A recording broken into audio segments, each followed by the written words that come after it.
Okay, Forrest, shut the music off.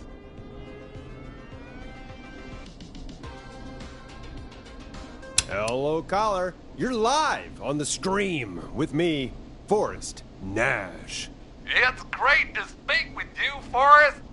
As a local small business owner, I find this all horrifying. A killer roaming the streets of our fair town? Terrible. I hear you there. It's a scary time for everyone in Gallows Creek. How are you holding up? You somewhere safe tonight? Yes, Forrest, I am. I'm here at work in my small business. It's a safe, family-friendly place.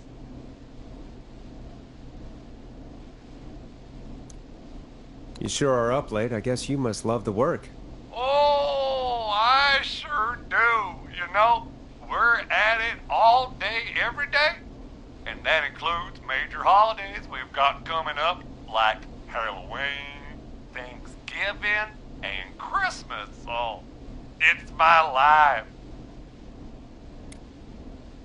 You must really, really love your work. Oh, I do. My small business really is my whole world.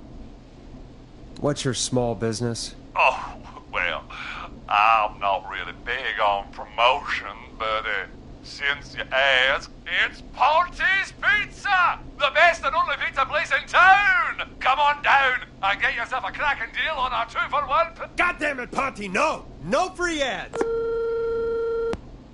I mean, I guess we can't be that mad at him. Calling Ponty's did save Virginia. I can be mad, Peggy. That sort of thing just... I can be mad. Look, he's gone now. We already have somebody else on the line. Just take a deep breath and let's keep going. 189.6. Evening, caller. This is Forrest Nash, host of 189.16, The Scream. And tonight's 911 stand-in. Hi. Hello? Am I on air? Sure are, caller. What's your name? And what have you got for us tonight? Name's Eugene Stein, and I've got a heart full of love, Forrest. I'm hanging out in the middle of the maze, listening to your show, looking up at the stars and waiting for her. You got a special lady coming out to see you. Yeah. Molly. We planned to get lost in the maze tonight, to take our first journey together into the love labyrinth. That's why I'm calling, actually. I thought she'd be here an hour ago. And since I've listened all night to how cool you play it, I thought you were the perfect guy to ask. Should I call her up and ask if she's coming, or wait and see? For real, kid? If you've been listening all night, do you really need to ask me? Yes, that's why I'm calling. Eugene, you really need to go home to your parents. My parents are dead, actually. But, Oh, jeez. yeah, I guess it's not the night.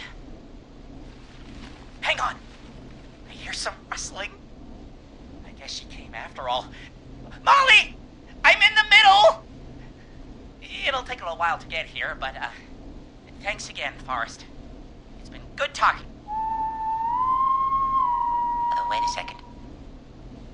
Molly can't whistle. No, this is supposed to be the best night of my life! Not the worst. Stay calm, Eugene. We'll get you out of this. Carm! I'm about to die a virgin! Listen, Eugene. Breathe, hide, and call back in a minute. We'll get you out. I'll do it for Molly. But please, hurry.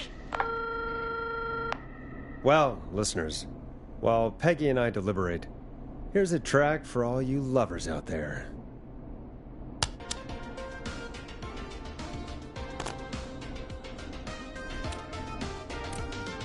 How the hell am I supposed to get him through the maze? You know Barbara, our receptionist? She's a maze fanatic. Shame she isn't here. I was supposed to go with her last week, but she changed her mind.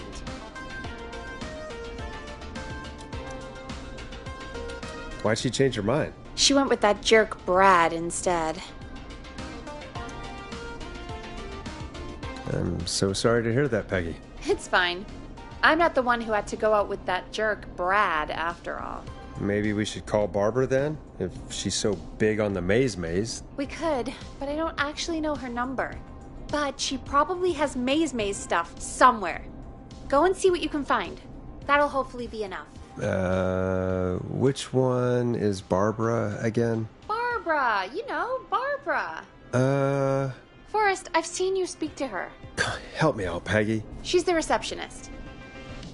Sits at reception, never does any work because she's talking to Brad all day.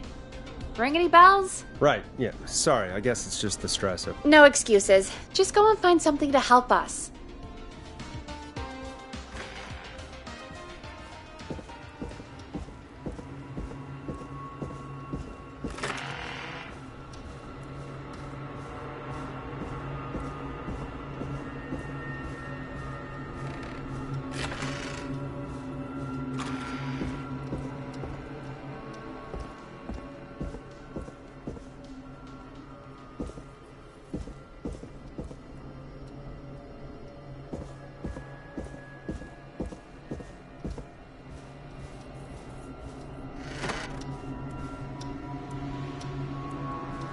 Bingo. Here's what I was looking for.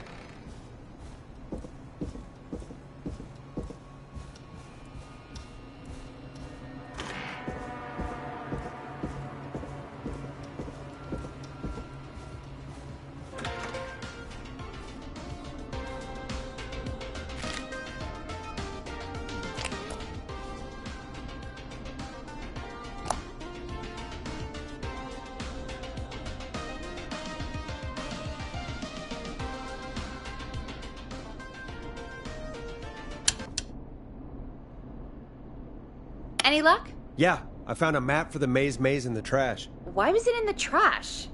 Never mind. It doesn't matter right now. That's a question for Barbara later. Eugene called while you were away. He's on line 1. Welcome back to 189.16, The Scream. I hope you lovers like that track. And I hope we can help our lover in the maze. Eugene, you're back on air. I'm lost, Forrest. I just ran and I don't know where I am. I'm at a crossroad, facing a tractor statue. There are hay bales painted gold on my right. Go left.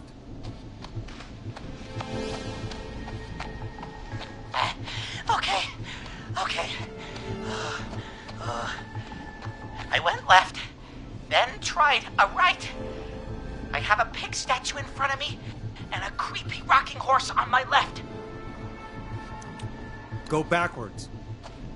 Oh, God. Why didn't I just invite her over? I'm at a crossroads. There's a pitchfork statue up ahead. Which way? Go left. Oh, this wasn't how tonight was meant to go. I just wanted some love. There's a tiny barn in front of me and a scarecrow behind me. Nothing to my sides. Go right.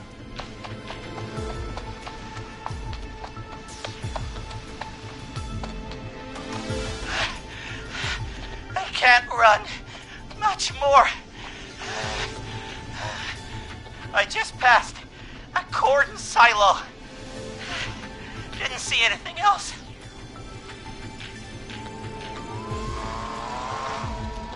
Please. Where do I go? Go right.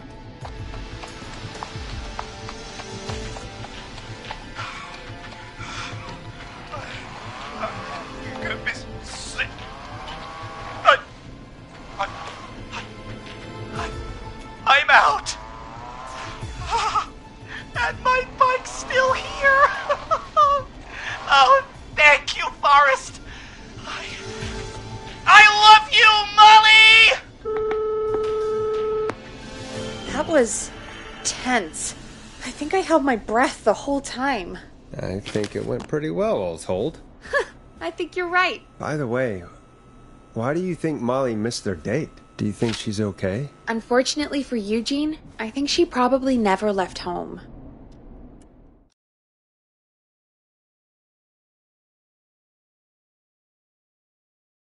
Thank you for calling in, Mr. Walton. We'll make sure to add the town librarian to our list of suspicious Clives. Remember, report a Clive to stay alive. Next caller is up, Forrest, so take it away. Caller, you're through to Forrest Nash on 189.16, The Scream. Hey, wonderful show tonight, Forrest.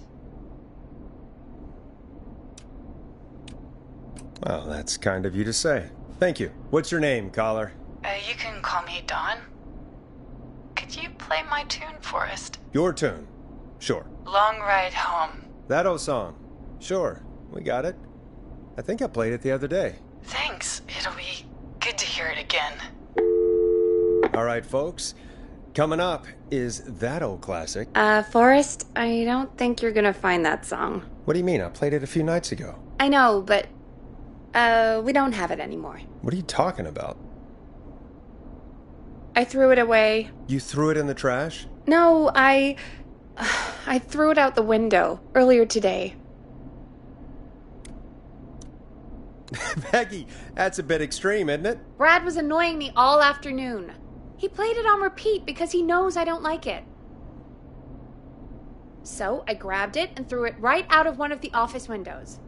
Not my finest hour, but I can only take so much. All right. So, what do we do instead then? Let's just play a different song. We've got more important things to think about anyway. Gotcha. Okay, folks. Here comes some unrequested music. Sorry about that, Dawn. Maybe try again tomorrow night. Sorry. Here comes one of my favorites.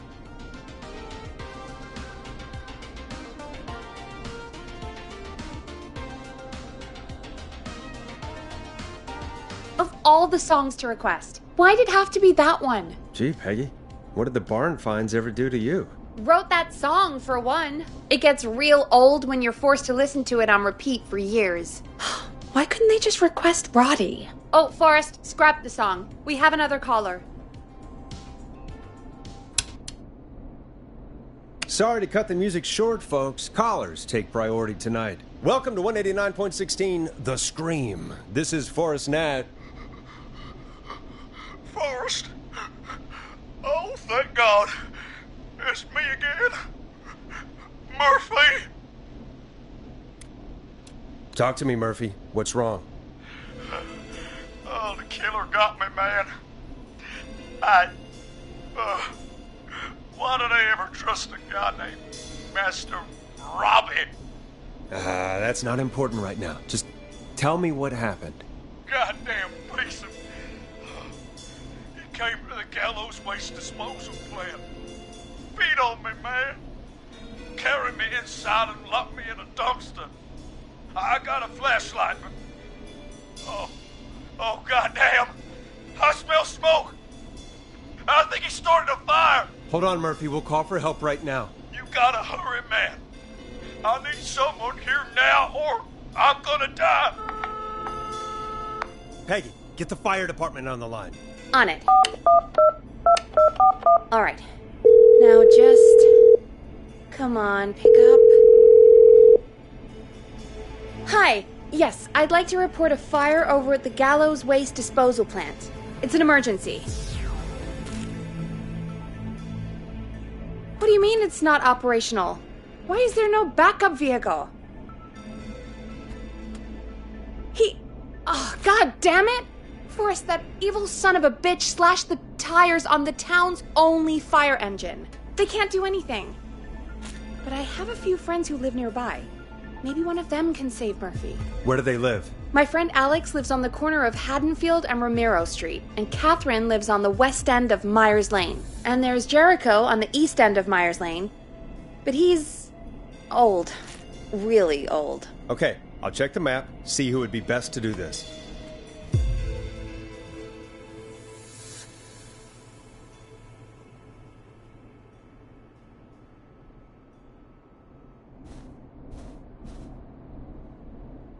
All right, Forrest, who should I call? Who can help Murphy? Call Catherine. All right, give me a second.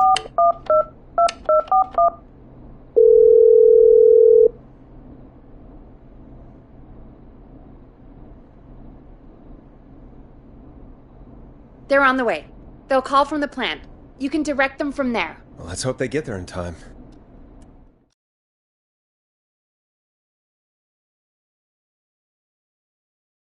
Call coming in. It's Catherine. She and Murphy are now both on the line. Hello, Catherine, are you there? What's happening at the plant? The whole damn thing is up in smoke. God damn it. I'm going in. Oh, my reception is terrible in here. God, my eyes sting.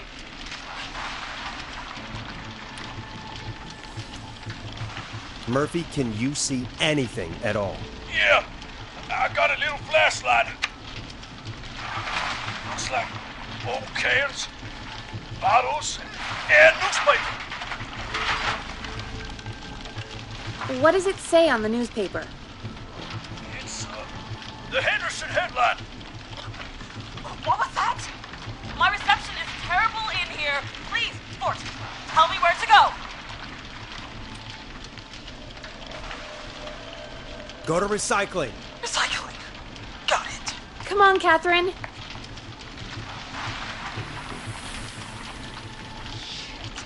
The plant splits up again. I can go shredding or crushing. Which way? Murphy, do you know what part of the plant you're in? I'm in a dumpster, man. What do you want from me? Do you hear anything, Murphy? I hear my heart about to pound out of my chest. Put the receiver up to the lid. Good enough? Catherine, go to the crusher.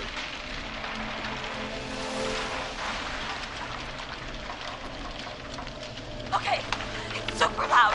We're almost out of time. There are 3 dumpsters here, one for Gallows Creek Council, Henderson Disposal, and Quiet Reach Municipal. Open the Henderson container.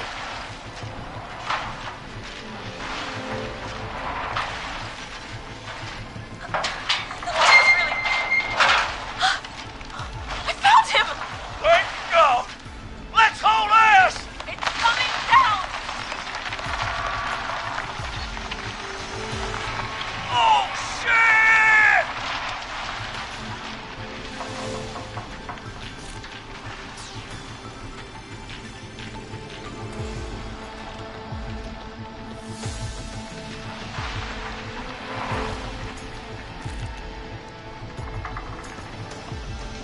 We made it! Oh, man. You saved my life. Thank you. Thank you. And I swear to you, now, I'm gonna raise Fernando to be like you. And I'm getting my money back from Master Robbie. Hey, you just get home to your son, okay? Will do, Forrest. Well, folks, Gallows Creek has 2 folk heroes tonight, Murphy and Catherine. I'm sure their deeds won't soon be forgotten. Great job, Forrest. No time to celebrate, though. We got a caller. You know what to do. All right, folks. Another of our good citizens is on the line. Let's see what they have to say. Welcome to 189.16 The Scream, with me, your host, Forrest Nash. Forrest, Teddy Gallows Jr. here. I just want to say that my thoughts and prayers are with my Gallows Creek neighbors during this awful time. Oh, it's mayoral candidate and scion of the town founders, Mr. Gallows. Are you in danger? We need to be a town of law and order. We need cops who have the tools and funding they need to keep us safe. Okay, Teddy. I know you're an outsider to our little town here, Forrest.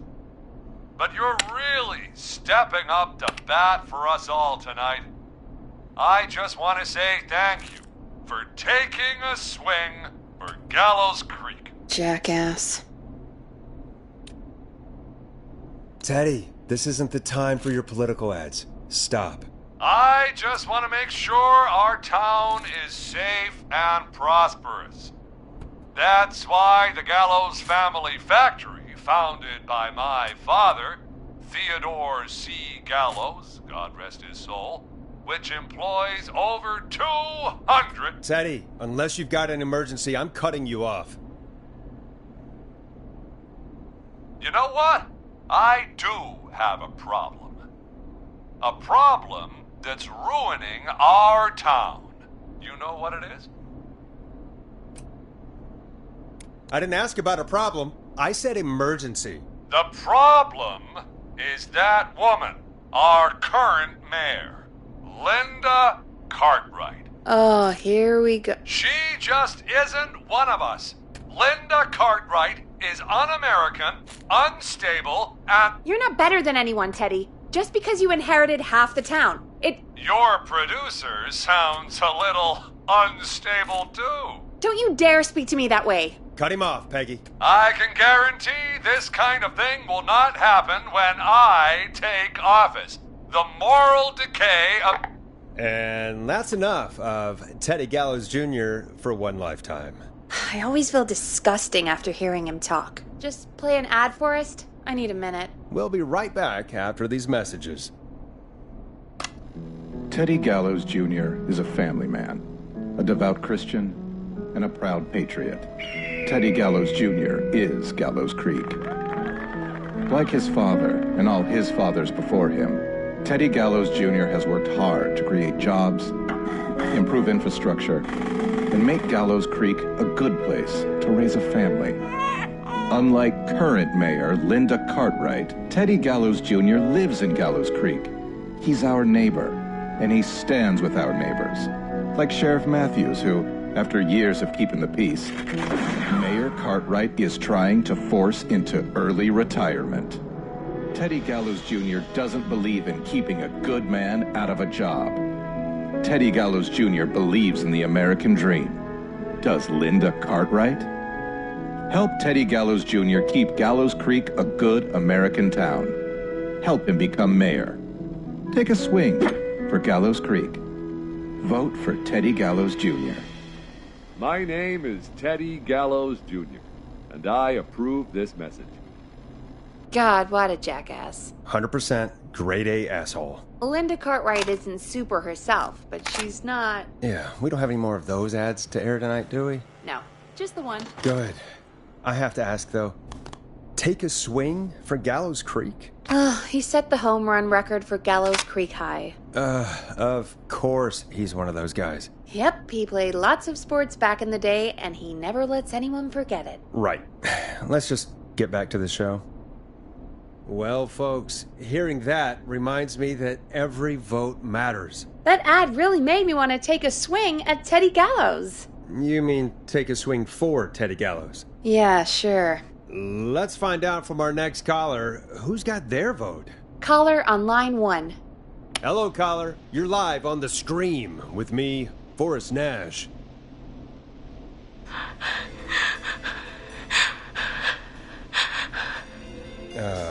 Hello, caller. Who is this?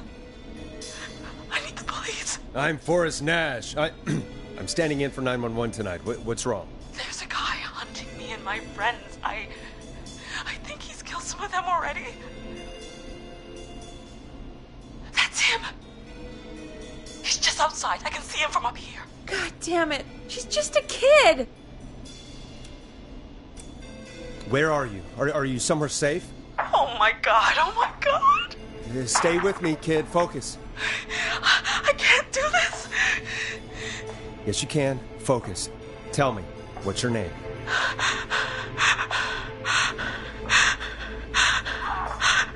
Sweetie, you can do it. What's your name? Carrie. Good. Carrie, listen to me. We're gonna get you out of there, all right? Now, where are you? The old murder house. Upstairs. I'm at the end of a hall. There's a bathroom, a couple bedrooms, a closet. Oh, he's coming. Where should I go? Go to the bathroom. Okay, I'll...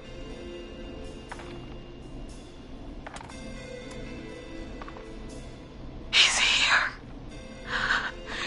He's here. He's gonna kill me. Forrest, I don't think we can... Run!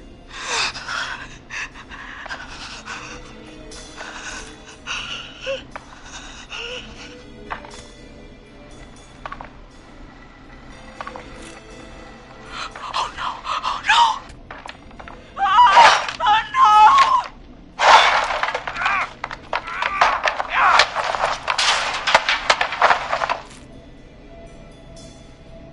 Forrest!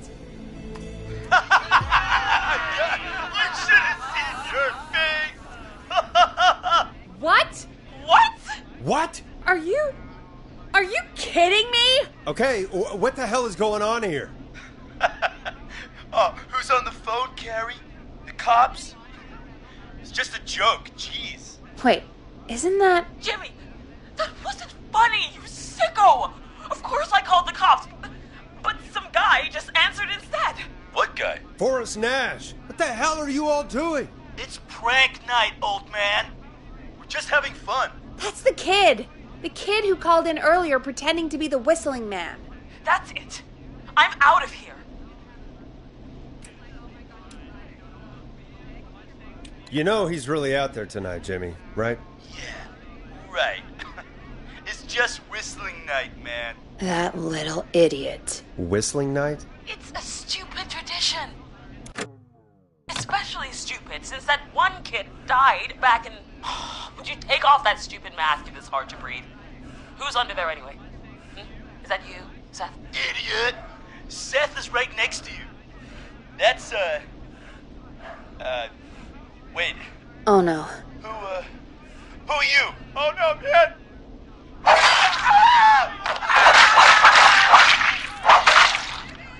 Everyone, get inside! Everyone, run! You two, barricade the door. Scott, Heather, you barricade the back.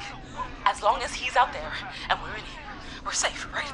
You bought time, but not much. Forrest, we have to... Heather, I already called the cops. Forrest picked up.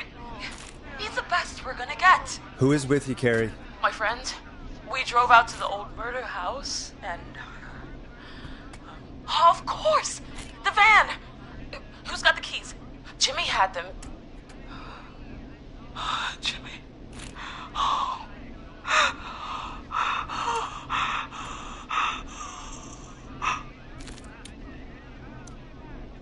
Focus, stay focused, Carrie. Focus. Yes. Sorry. I'm here. We'll figure something out. Between all of you, there's gotta be a way to beat this. Just sit tight, okay? Heather, shut up. If we do that, we're gonna get killed. If only Jeannie were here. Jeannie? Jeannie McPherson? Our intern Jeannie? Yes. She's my best friend and the smartest one out of all of us. She stayed in tonight. Forrest, listen. We'll see what we can come up with, and, What? Scott, you're not any good at... And... No, Chad. Out of all of us, you're not the one to... Everything okay? No. We're figuring out a plan, but everyone's volunteering to do things they're just bad at. I think we can figure out what to do, but I don't think we can agree on who should do what. I think you'll have to be the tiebreaker, or else these idiots are gonna get us killed. But I... Shut up, you... Forrest, I'll call you back. But I don't know anything about your friends. Ugh. These damn kids never learn. Are you okay? Ugh. They do this kind of thing every year, Forrest. People get hurt. All right, folks. We're gonna work out a way to save Carrie and her friends. This next one goes out to all the trapped kids out there. You'll like this next song. Peggy, you mentioned something about their friend working here? An intern? Yeah, Jeannie. Seems a nice enough girl, but a bit head in the clouds, you know? Not sure why we took on an intern. We really didn't have the office space for one. Poor thing got tucked away in a dark corner somewhere downstairs, I heard. All right, I'll go see if I can find her desk. Hopefully she has something we can use.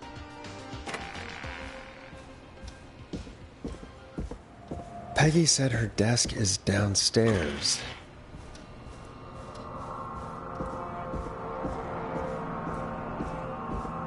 Jeez, they really tucked Jeannie away. Friendship quiz. This might work.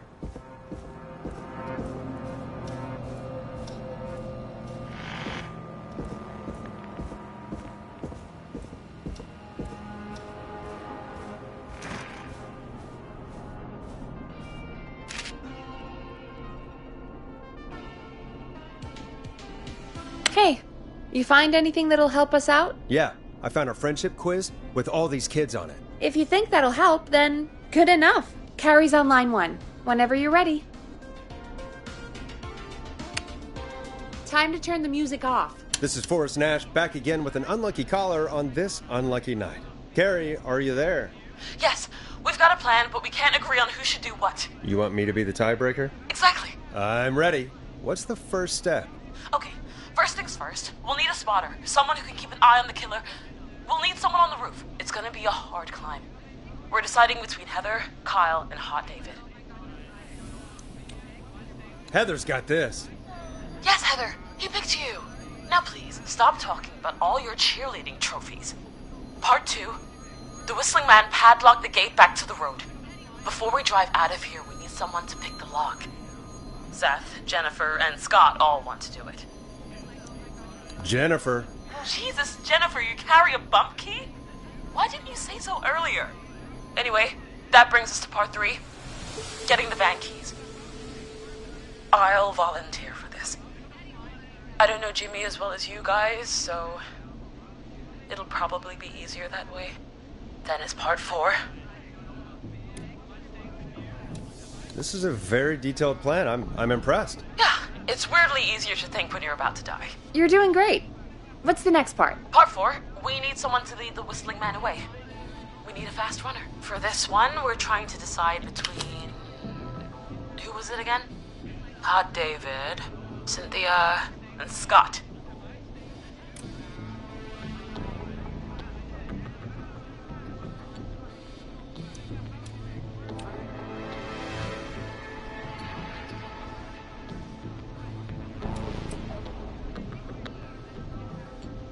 Hot David. Yeah, you, do spend a lot of time running shirtless. You got this, Hot David. Sweet. Okay, let's recap. We get the eyes on the roof. A runner distracts the killer while we grab the van keys and pick the lock on the gate. Now the tricky part. The getaway. Ooh, what's the plan there? Well, we can't all outrun the Whistling Man. But he thinks we're just a bunch of stupid teens. So, let's use that against him. Part 5. We trick the killer into a trap. Someone can pretend to be injured. Who would make the most believable bait? Who you got? We got Lisa, Tammy, and Cynthia. Lisa. You're right, Lisa. Having to smile at rude customers is perfect practice. That should take care of the killer. And then it's time to get out of here. Finally, part 6. We need someone who can drive us through the woods and back to Gallows Creek alive. Who's our getaway driver? Should it be... Who have we got? Chad, Scott, Cynthia, whatever. Forrest, you know what to do. Chad. Oh, perfect.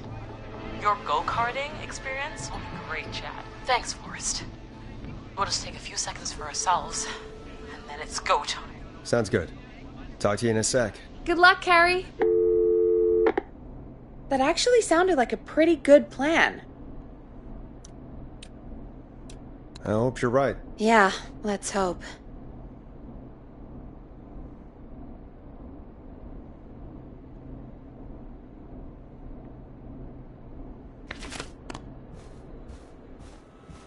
Oh, the kids are back already.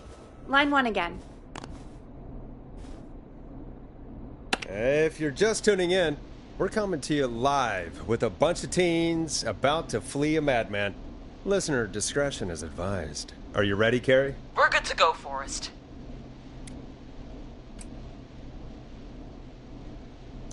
Good luck. And Godspeed. You got this. Here we go, everyone. Spotter, to the roof. Go, Heather. She's off and away. All right, Brenner. Get ready. Wait for the spotter's signal. Spotter says go.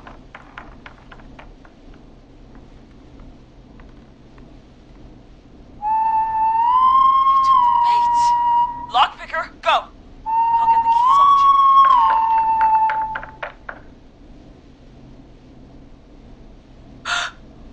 Oh, Jimmy.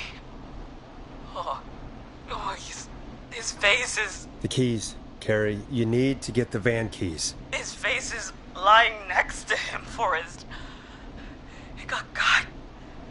Oh, God. Focus. Breathe.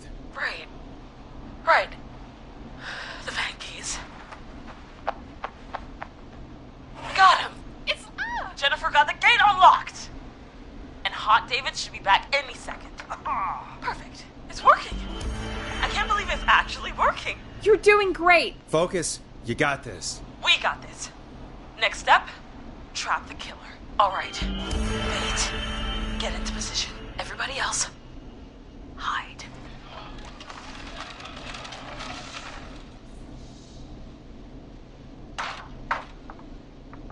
Okay, performer.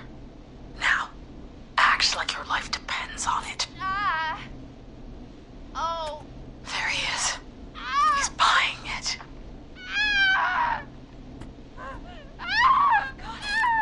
Now!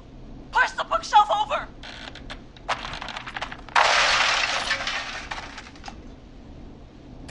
Oh my God! He went through the floor! Spotter! You need to climb down now! We gotta go! She's coming down. Yes! Heather! Quick, everyone to the van. Driver, take the keys.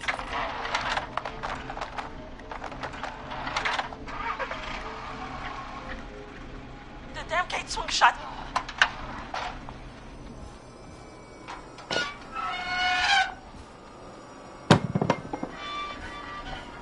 Huh? What? It won't stay open. I'll hold it. You drive through. Carrie! What was that? It's the whistling man. Drive! Now!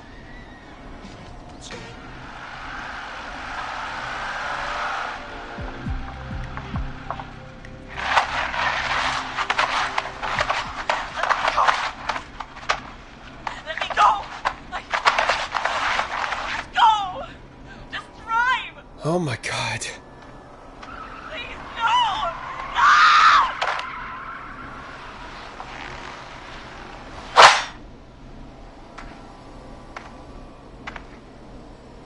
Carrie?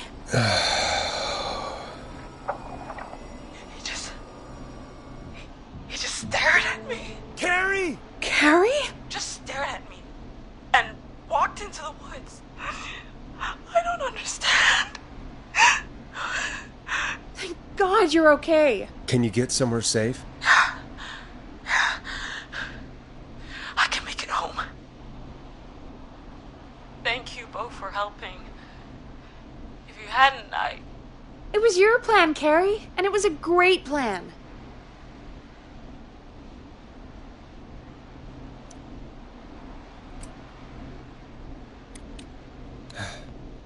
You get home now, Carrie, before he changes his mind. Right.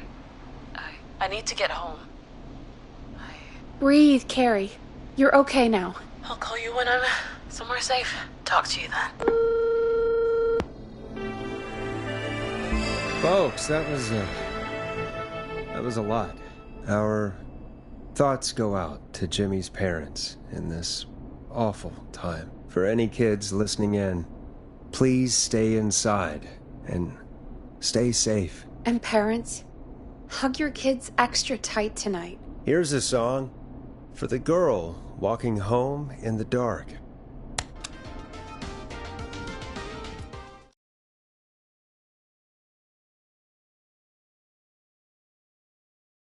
Hey, we had a call come in.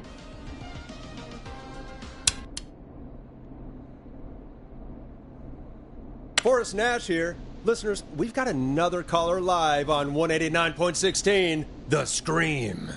What's on your mind, caller? Hey, Forrest. I just wanted to phone in and say that I think I speak for everyone when I say that you're providing a real service for Gallows Creek tonight. It's cool what you're doing, man. Well, I'm just doing my job, friend. Anyway, tell me about yourself. What's your name? Are you keeping safe tonight? Yeah, man, I'm good, thanks. I'm at my roller rink, trying to get everything ready for the Harvest Festival tomorrow.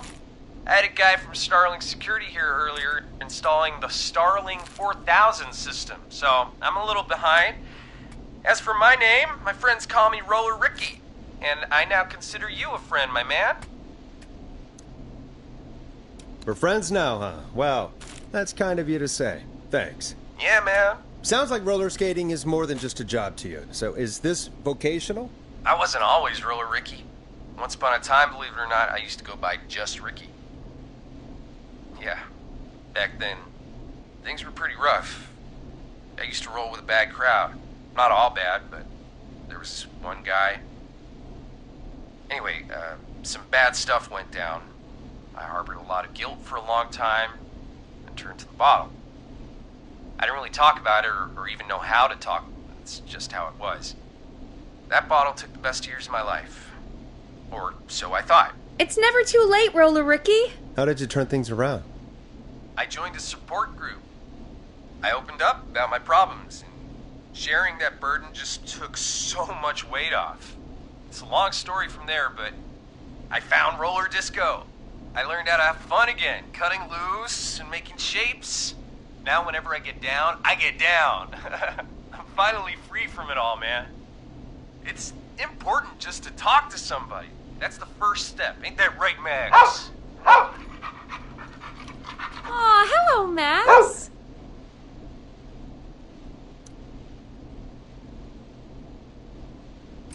Welcome to the show, Max. Max is my emotional support dog. He's a rescue dog, but I always say he's the one that rescued me. He's the best dog a guy could ask for. Of course, the first thing I did was teach him how to skate. He's better than me now, a real pro. Max can skate? Yeah, man. At first they said it couldn't be done, and then they said it shouldn't be done. But Maxie loves the rink, man. Is that another train, Maxie? Maxie loves trains, man. He's even got that special how to greet them. I'm sure your neighbors must love that. Maxie appreciates all the positivity you're throwing out, my man. You know, I'm actually hosting free skating lessons tomorrow at the festival. I think it's a great opportunity to give back to the community. Man, all this talk of skating's got me itching for a boogie. Before I switch my radio off for the night, could I request a song for us? Something I can groove to, you know, something funky. It'll be me and Maxie's final boogie breakdown tonight. Then I think we'll take it down a level. I can do that. Thanks again for calling. You and Max, be safe now, okay? Bye, Maxie. You got it, man. Peace. Well, folks, this next one goes out to Roller Ricky and Max. Enjoy.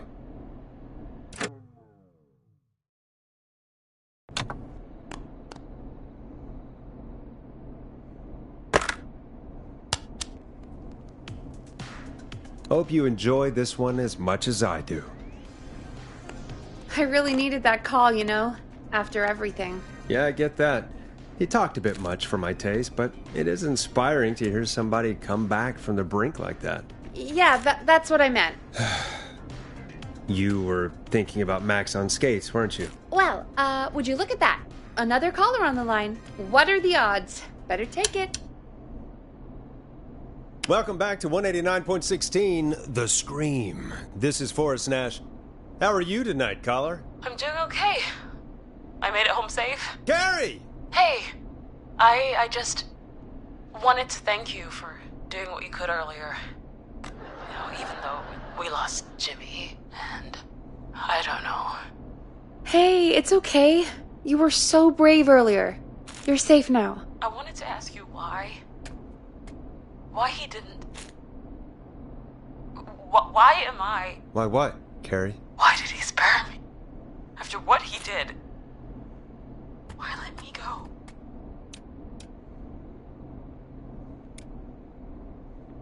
Maybe he only wanted to hurt the pranksters. Maybe. Did he just think everyone was making fun of him? Did he always hate these hazing rituals? I mean, if he did, why wait all these years to... Why do this now?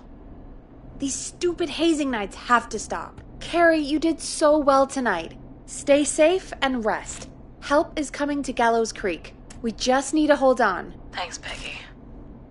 Hey, Forrest? Could I request a song? Of course, Carrie. What song? Any song by Blast Processor. And thank you. This next one goes out to Carrie.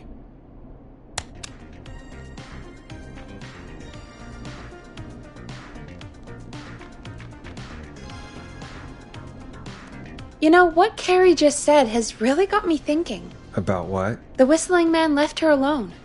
Why? There must be a reason. When it comes to masked whistling killers, I don't think a reason is a key part of their process. Well, it's something to consider. I need to take a break. If you want to stretch your legs, now's the time. Just hit the Peggy button when you want to get back on air. Let's get going, Peggy. Alrighty, we could run another segment or... Scratch that, Forrest. We have a caller.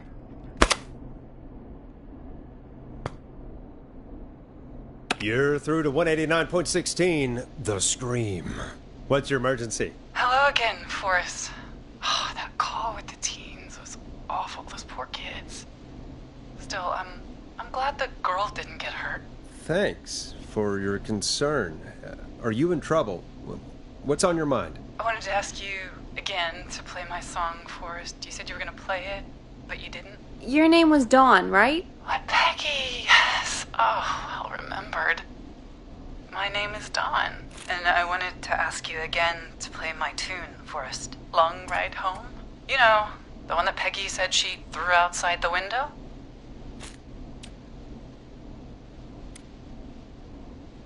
I'll play a track for you, Don, but maybe pick another one. We don't exactly have that one in rotation right now. No, Forrest. You do have it. It's just outside the window. There's a serial killer on the loose. I can't just go outside hunting for a record. I'm really sorry, Dawn, but we just can't get it right now. But wasn't the Whistling Man just at the old murder house? That's miles from the station. It won't take you a second to grab it. Call us back tomorrow when this is all over, Don, and I'll gladly play it for you then. No, that won't do. Don't worry. I think I can bring you around. Forrest? Peggy, I'm calling with more than a request. I know something. I think I know who's gonna be next. What? Are you serious? Play my song, Forrest, and you'll find out. Well, folks, here's some music for you while I think things over.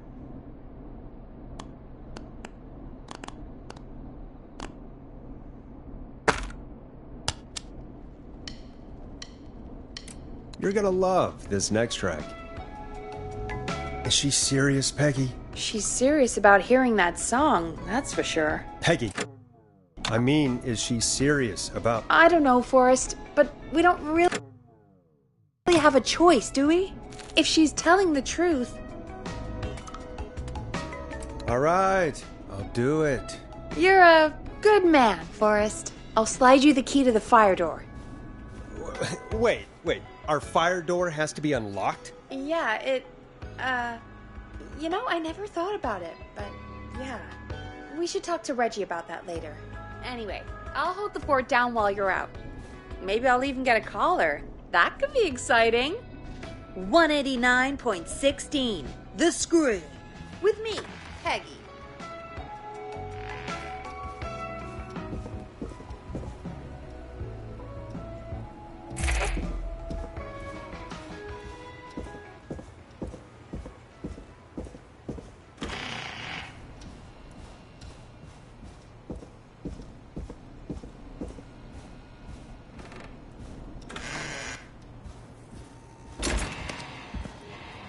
You know, I hope she'll be happy when I'm brutally murdered by the Whistling Man. Out here, in the open, alone.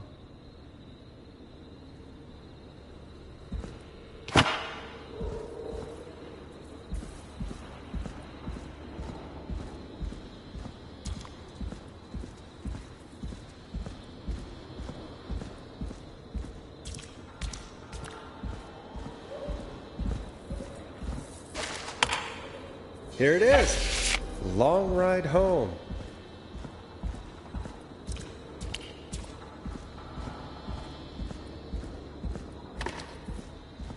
Of course. It locks behind me. And of course the key doesn't work on this side. Fantastic. Maybe there's another way back in through the basement. A door, elevator, or something.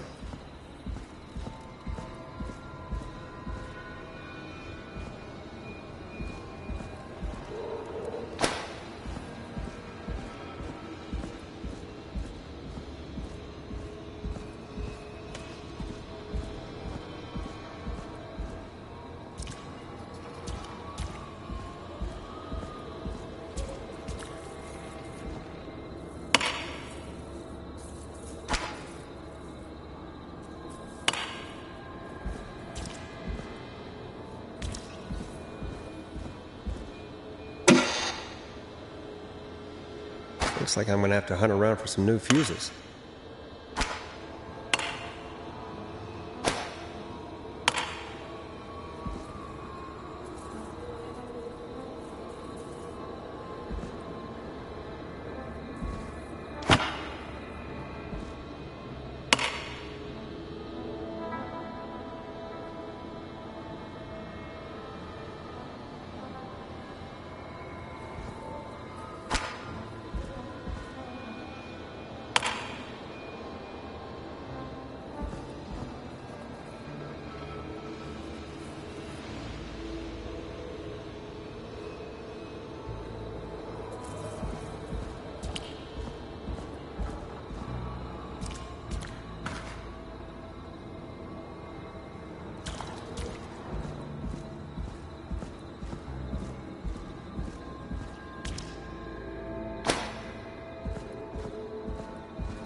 Bingo!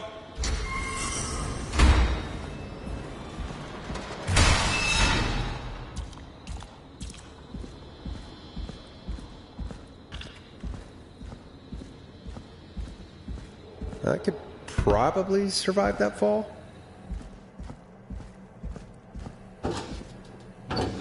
Looks like the janitor's closet.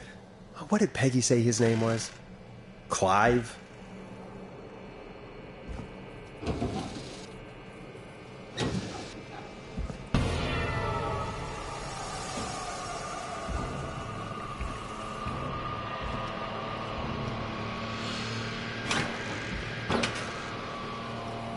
What the hell? Peggy is not going to believe this.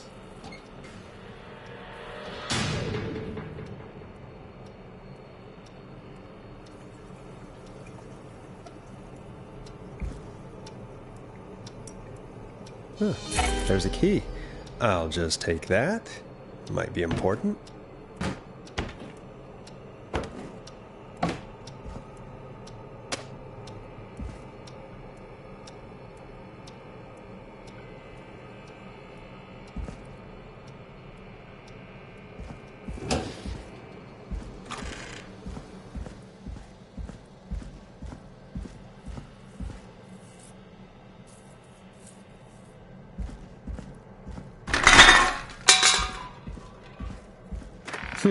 I wonder how the show's going.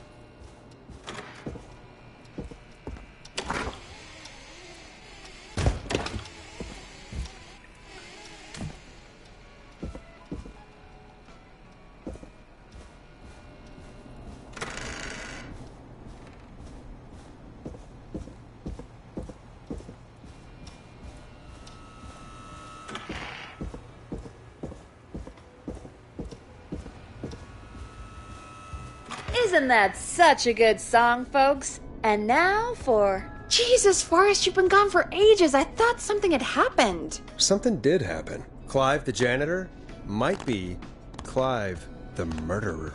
What? I'll start from the beginning. The fire door locked behind me. So...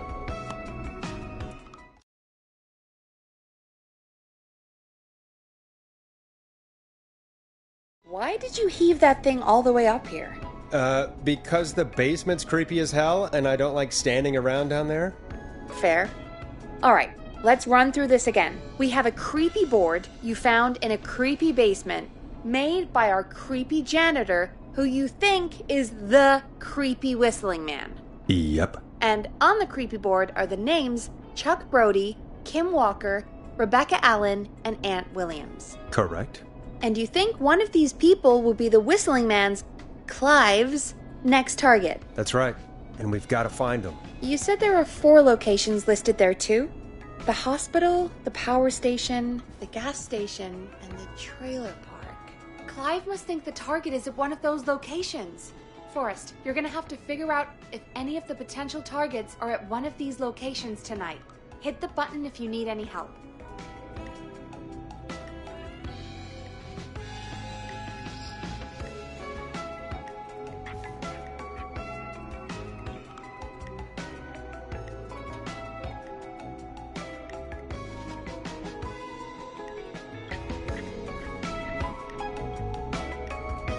How's it going? I'm ready, Peggy. Are you sure? We've only got one shot at this. I'm sure. Let's do this. Okay, name first. Who do you think the target is? Chuck Brody. And where will I find them? The gas station. Okay, I'm dialing. One moment.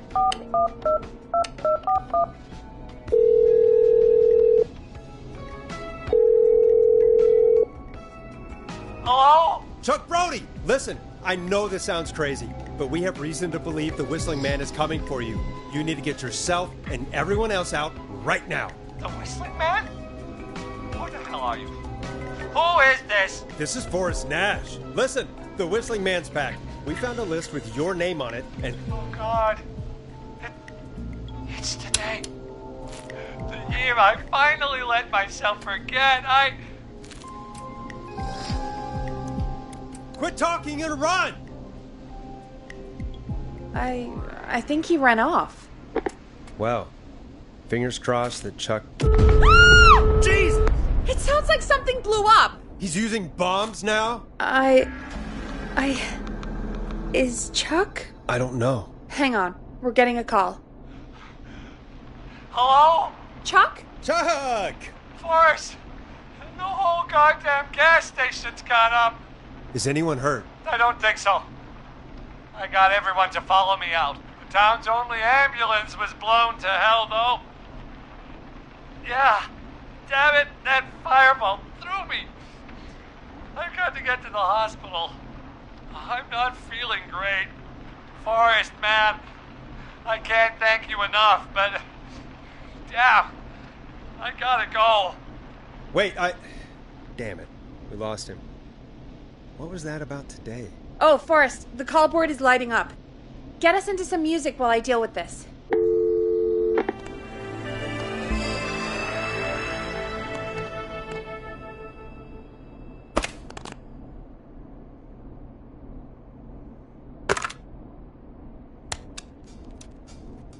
Here's some music while we regroup here on KFAM 189.16, The Stream.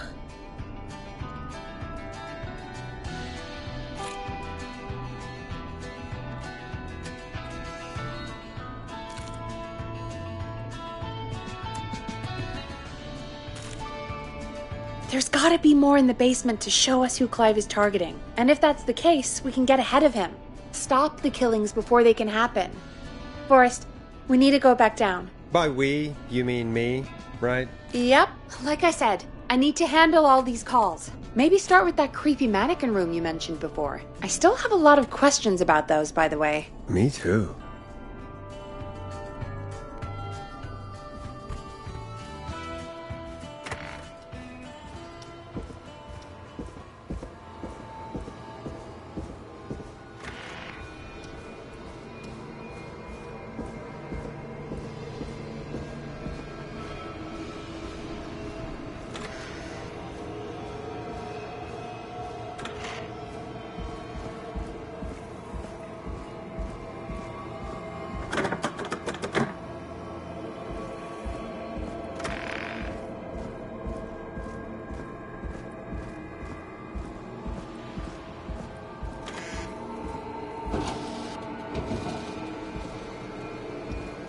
A key? Was this always here? I must have missed it when I brought everything upstairs.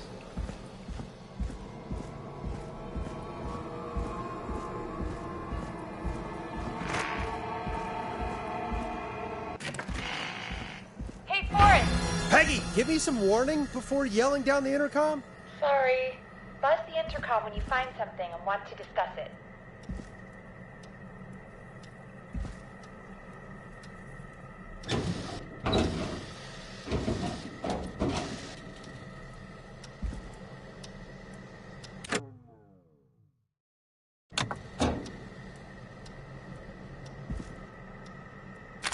Peggy, I've found a tape and a map down here. A map of what? Looks like it might be to somewhere in this storage area. Weird. Well, maybe the tape will give us more information. Give it a play. George Barrow, 1968. That's when this all began for me. Follow the maps, find the tapes. I'll be waiting. Wait, George Barrow? We all heard that he drowned after a night out drinking. Was it actually Clive? Has Clive really been the whistling man for that long? He says I need to follow the maps and find the tapes. I guess that's what this map is about. I think we need to see what else is hidden down here. Be careful, Forrest. Keep looking. Buzz the intercom when you found something.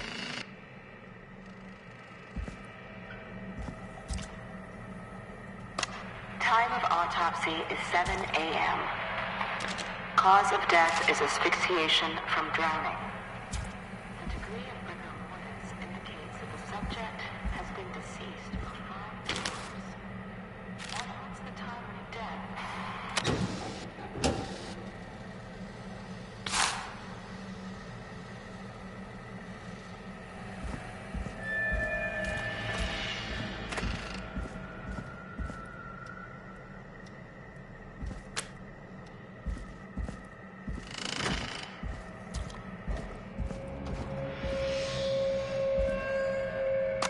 Small lacerations to arms, legs, and face, typically obtained by running through foliage. Severe blistering to the feet. This looks useful. As though the deceased had been running without stopping.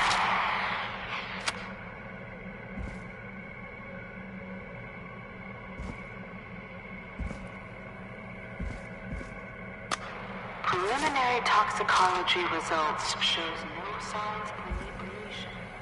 However, a high amount of cortisol was found, indicating elevated levels of stress in the immediate moments of life.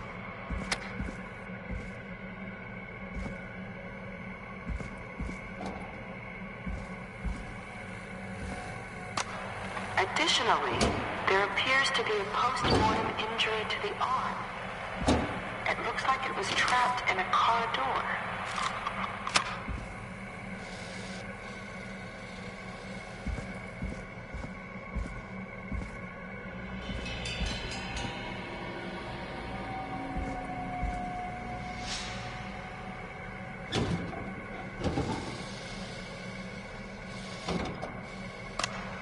It is the coroner's opinion that the subject likely feared for his life has to and be was important. chased, resulting in a fall from a height into a body of water, where he hit his head, was knocked out, and drowned.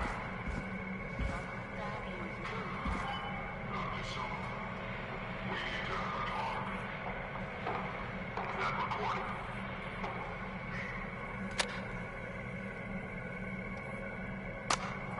If you're listening to this, then What I'm the? probably dead. I'm a man who likes to stay informed. A new vinyl for my collection. Subscriptions to newspapers all over the country. A few weeks ago, I noticed headlines cropping up in those papers, one after the other. Each headline about a murder. Each murder.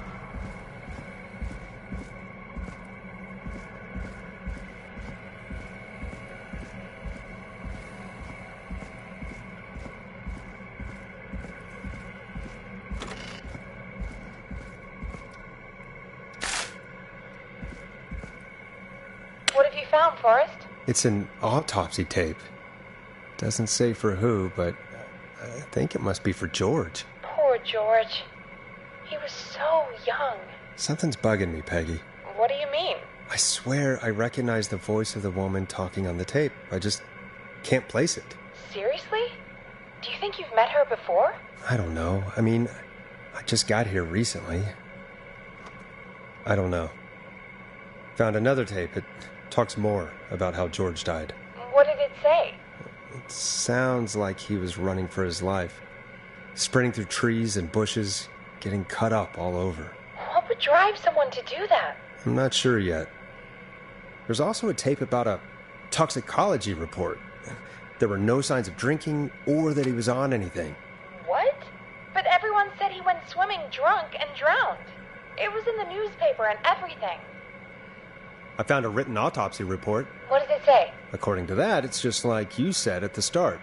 George drowned after getting drunk. Said he liked to fight, too. But that contradicts the tape. I know. And I think I know why.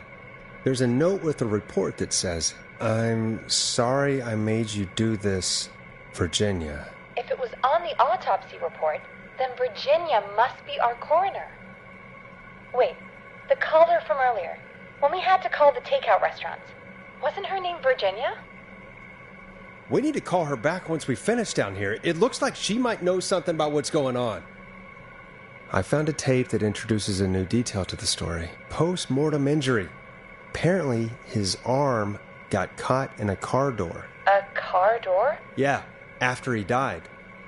How do you suppose they can tell? How can they tell? I'm a radio producer, not a coroner. The written report I found doesn't mention it at all. How did his arm get trapped in a car door after he died? Unless he got it when the police collected his body, I guess someone else must have moved him after he was dead to where he was eventually found. But the report, what is going on here? I found a police report. Mentions a friend from earlier, Sandra Sharp. Sandra. The jazz runner? That's right. She found George's body washed up at the reservoir. The reservoir? Yeah? What's strange about that? George got cuts from running through foliage, right? But there's no forest around there. Also, how did it wash up at the reservoir? What do you mean? Reservoirs don't have tides. But that's what the police report said. It's not possible, though.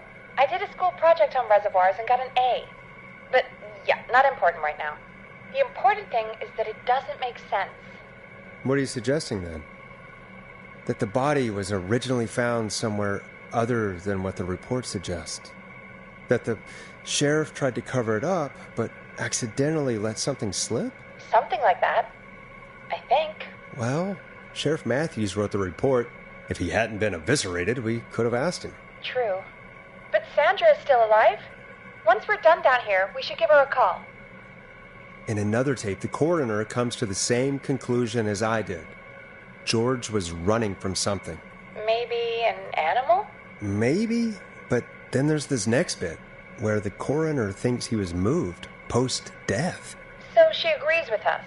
At the end of the tape, someone burst in and demanded Virginia stop recording. I think it was Clive. This is starting to make sense now. This is a conspiracy to cover up what happened to George. I think I found Clive's last recording. I think Clive might be gone. Gone?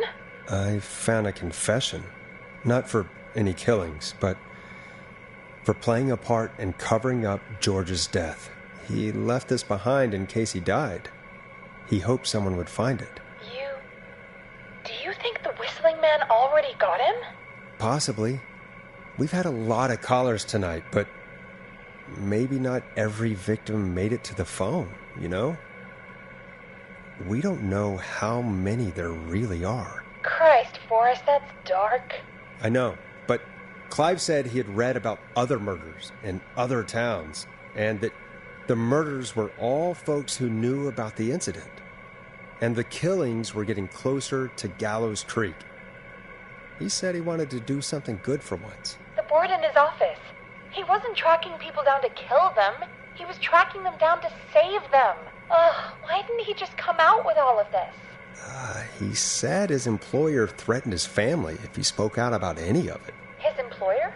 The one who orchestrated the cover-up? Oh, Clive. I'm sorry for thinking you'd killed all those people. Do you think you found everything? I think so. Forrest, what's going on here? Someone wanted that boy's death to seem like an accident. And they hired Clive to make it look that way. Come back upstairs when you're ready. We need to figure out our next step.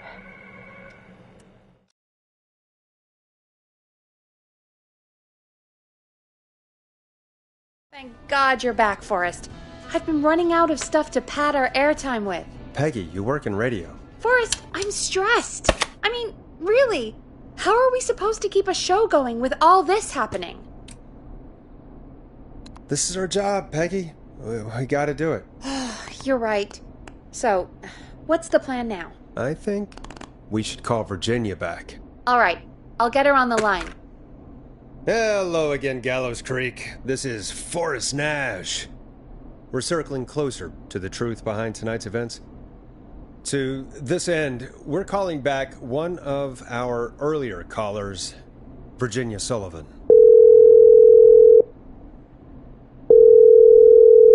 Fredman Plunker here?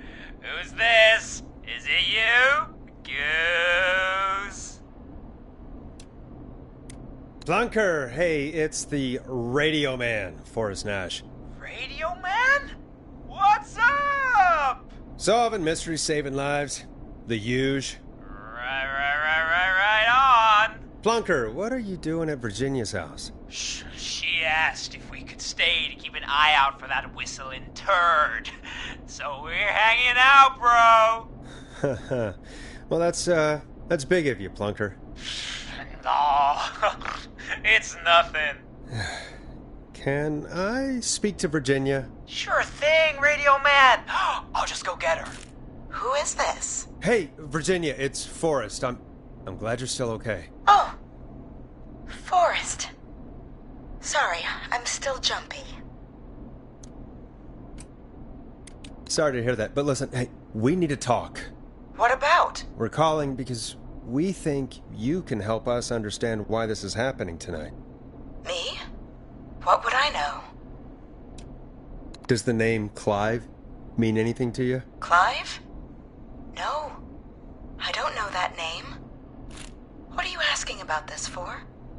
You mentioned that name earlier when you called us the first time. I don't know what I said then. I was petrified, Forrest. Clive's the janitor at our station, and we know you spoke to him in the past. Forrest, please. You don't know what you're doing. He'll come for me. Virginia, it's okay. Clive won't be coming after you. We think Clive's dead. Dead? But isn't he? He's the whistling man, Forrest. Why are you so certain Clive's the whistling man? Because all those years ago, It's okay, Virginia. He's gone. We found evidence to suggest well... And we found your autopsy reports for George Barrow. How? I saw him destroy them. Well, he didn't. I don't know if he kept them or made copies or what, but we found them. And we know it's related to what's happening tonight, which is why we called you. Why did you write a false report? All right. One day, I came into work to find a boy on my slab. And as I finished the autopsy, this man, Clive, he just burst in. And he started making demands to give over the reports, to falsify what I found. Of course I said no. But, well, when someone wants to make you do something, they can use the carrot or the stick. For me, he used both. You see, my sister is sick. She has a chronic condition that's never going away. It's expensive to treat, and it was getting to where I couldn't afford it. And Clive promised me that his employer would pay for my sister's treatment if I did what he said, and that if I ever spoke about this, He'd beat me to within an inch of my life. I don't know why he had me do it, but my sister needed me. You have to understand. She needed me. We understand. Thank you, Virginia. That was brave. God, I just want this nightmare to end. This will help end it, Virginia. Thank you. Stay safe, Virginia.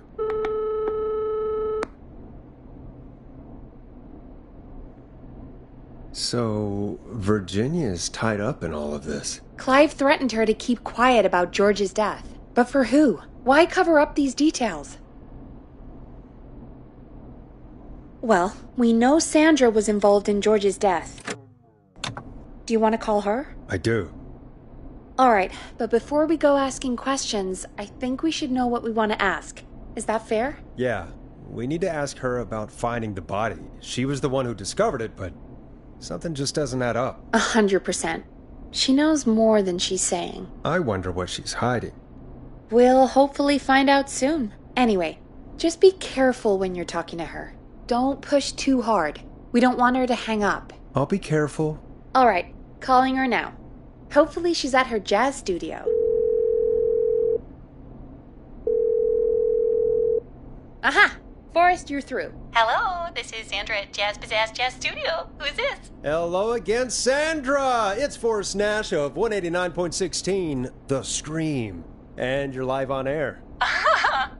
Oh, I always thought folks called into a radio show, not the other way around. How jazzy. What can I do for you? Well, we're trying to understand what's behind the attacks tonight.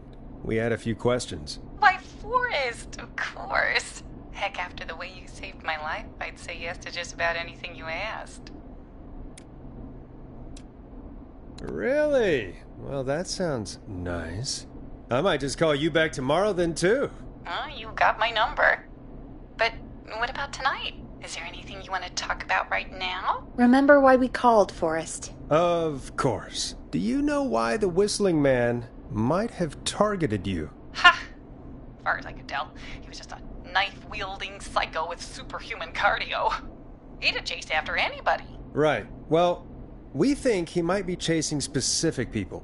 People who know about the death of a boy named George. Oh, I don't know anything about that. Sorry.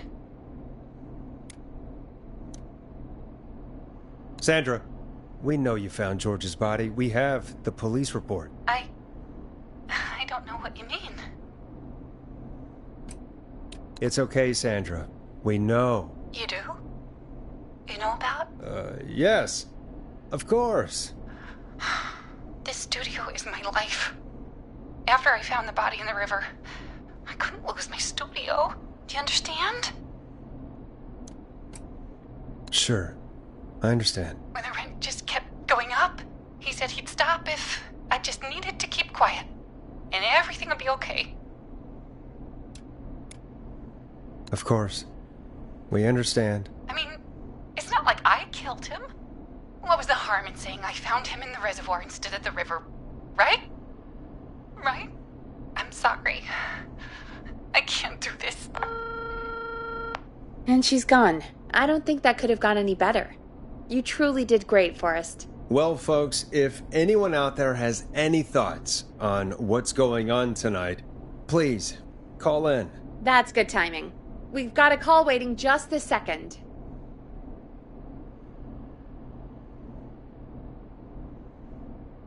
Welcome to 189.16, The Scream, with me, your host, Forrest Nash. Hi, Forrest. I know this is really out of the blue with everything happening tonight. But I wondered if you could send this special birthday message to my uncle.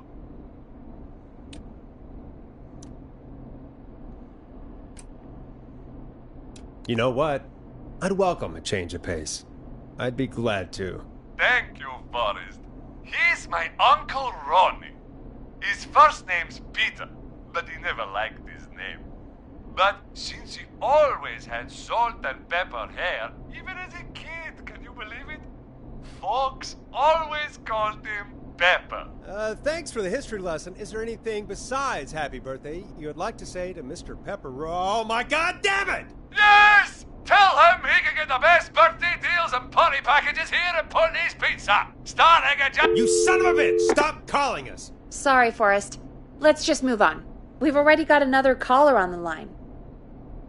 This is 189.16, The Scream. I'm Forrest Nash. You're on the air, caller.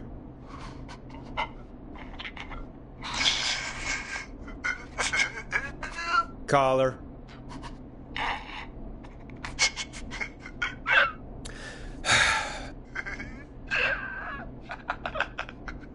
Ponty. Ponty's Pizza always delivers.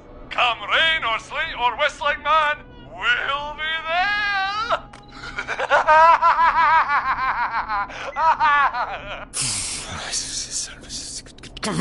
Forrest? Forrest? Are you okay? Forrest? I hope the whistling man gets in with his own pizza slicer. Jesus, Forrest? Sorry.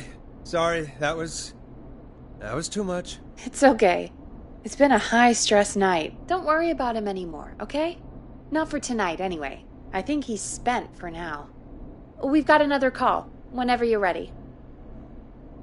Folks, don't spend your money at Ponty's Pizza. That's all I'm gonna say about that. Moving along, I'd like to welcome another caller to 189.16, The Scream, with me, Forrest Nash. Who, may I say, is calling? Well, hello again, Forrest. Dawn. Dawn? We played your song, Long Ride Home. Did you hear it? Can you tell us? Never mind that now. First, I'm calling because I need your help. Dawn, we had a deal. Kept my end. Who is the next target? Oh, it's too late for that now. I'll be the judge of that. Oh, fine. Chuck Brody was the next target, but that ship sailed. How did you know it was Chuck? Well, if I tell you, I might just put more people in danger. People are already in danger. This might help. Forrest, I don't have time. I need your help. Do you mean... Yes, he's after me now. You? I think so. He must have heard me on the radio helping you. Helping? You didn't exactly help. Maybe I've been helping more than you know. I was out following a lead, trying to work out who would be next, after Chuck. And what happened? And I started to feel like I was being followed. I came back to my apartment building, but this newfangled security system has me locked out. I need you to help me get inside. Don't you have a key to get in? Only for the apartment door. The front gate requires an entry code. The future is electronic, I guess. I need that code to get inside. Which apartment block do you live in? Maybe one of our listeners lives there too. It's the New Woodside apartment building between the town hall and the trailer park, but I doubt any of your listeners live there. I don't have many neighbors. Sounds like a prime piece of real estate. The sound really carries at night. Shit.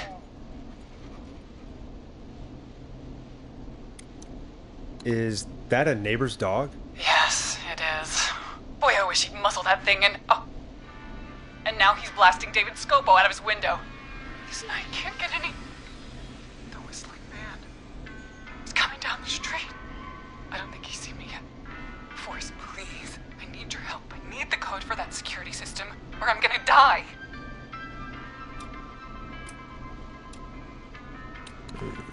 What's your neighbor's name? I don't know my neighbors, remember? Please, I need to get in. What's the name of the security system? There's a sticker on the box. It says Starling Security 4000. There's a keypad, and it looks like it wants a 6-digit number. We'll see what we can do. Thank you, Forrest. Yeah, of course. Don't worry, Dawn. Thank you, Forrest. I knew I could count on you. I'll sit out of sight. Call me back soon. All right, folks. Here's a little tune for you all to enjoy while I try to break Dawn into her apartment. Coming up for your listening pleasure, it's Caged Tiger with their single, one last goodbye. You were pretty quiet there, Peggy. Forrest, was it just me, or was there something... Yeah, it wasn't just you. Something was weird about that. Yeah. Well, tell you what. We have a Starling 4000, or whatever, here at KFAM. Clive bought one for the station. Maybe we can find something to help. Well, I'm not sure who. But to help someone.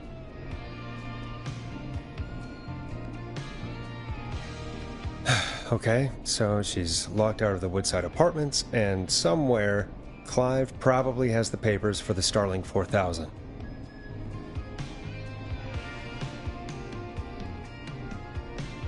Welcome back, Forrest. Find anything? Nothing by way of key codes. I see.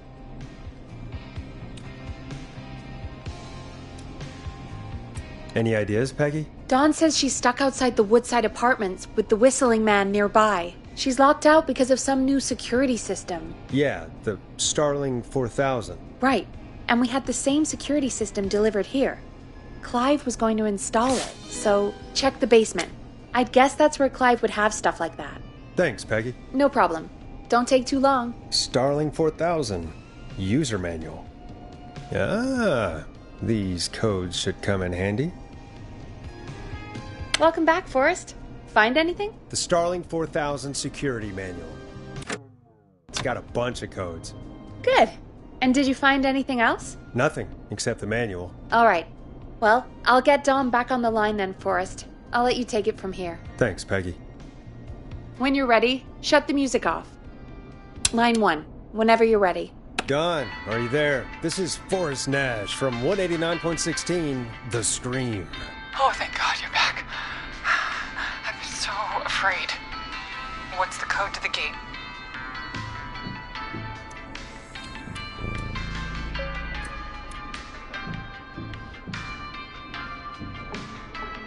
The code is 191519. Thank you, Forrest.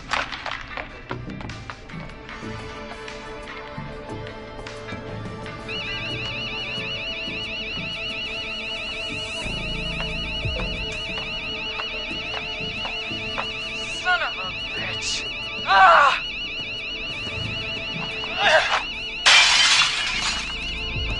Is she?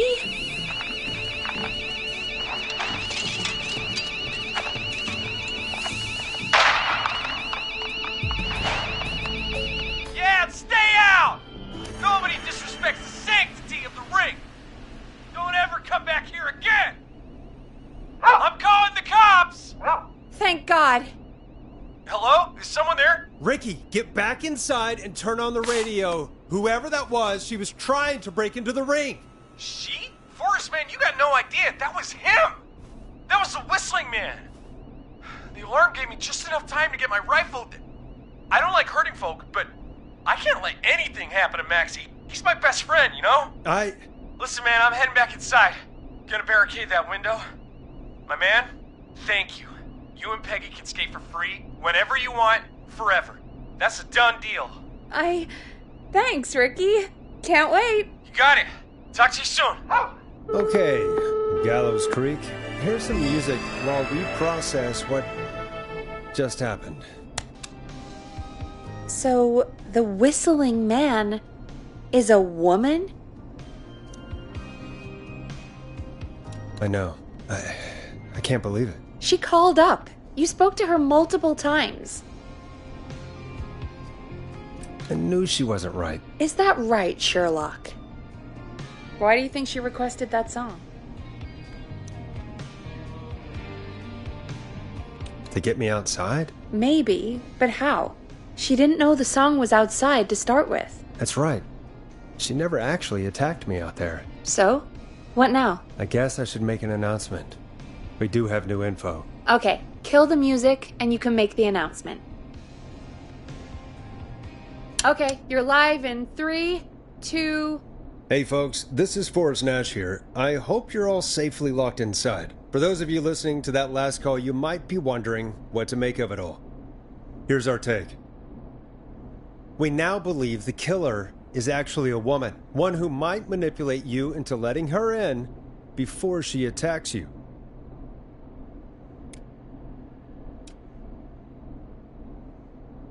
sad to say, but it's time to trust no one. The killer was calling themselves Dawn. This could be a fake name. If anyone needs help or you have info on the killer, please call in. You folks have my new number, right? It's 911. Hopefully, our next caller can help shed some light on our killer. Hey, we had a call come in. Okay, folks, time to take a call. You're through to Forrest Nash on 189.16, The Scream. Hey, man. Murphy? Damn straight. What's going on, Murphy? You in danger again? Nah, man. I've just been listening to the show here at home. And since you asked folks to call in if they could help out, well, I'm calling. I don't know if I can say as much as other folks have, but I figure I wouldn't be a good role model to Fernando if I didn't try to help, you know? Sounds good. What have you got? What do you want to know? Well, what can you tell us?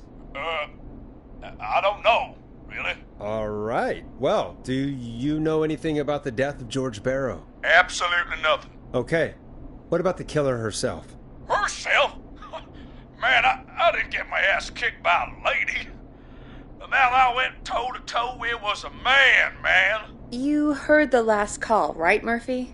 Yep. So you know it's a woman, and you were trained by a VHS, Murphy.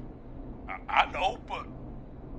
Man, how could it have been a woman under that mask? Let's just move on. Do you know anything about the history of the Whistling Man? No, sir. Tonight's the first time I ever heard of him. What? I moved here 3 years ago, man. What do you want from me?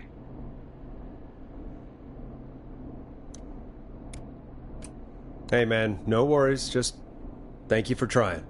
Right. Sorry I couldn't help y'all more, man. Now, if you'd have asked me about gators... Forrest, we have a call coming in. Sorry, Murphy. I think that's all we've got time for right now. All right. I'll catch y'all with the gator talk later. Night. Well, folks, that was a bust. But perhaps our next caller has more they can tell us. Let's find out. This is Forrest Nash, and you're listening... Please help me. My name is Casey Moore. I'm at 25 Nancy Drive. My best friend's been stabbed. He's bleeding everywhere. I don't know what to do. Please help me. Easy. Take a breath. Relax. Okay. We'd been out at the reservoir. We were heading back to his place when we heard this whistling all of a sudden. He just started freaking out. He screamed at me, told me to hide. I'd never seen him like that, and I just panicked and ran and hid in a bush. Oh no.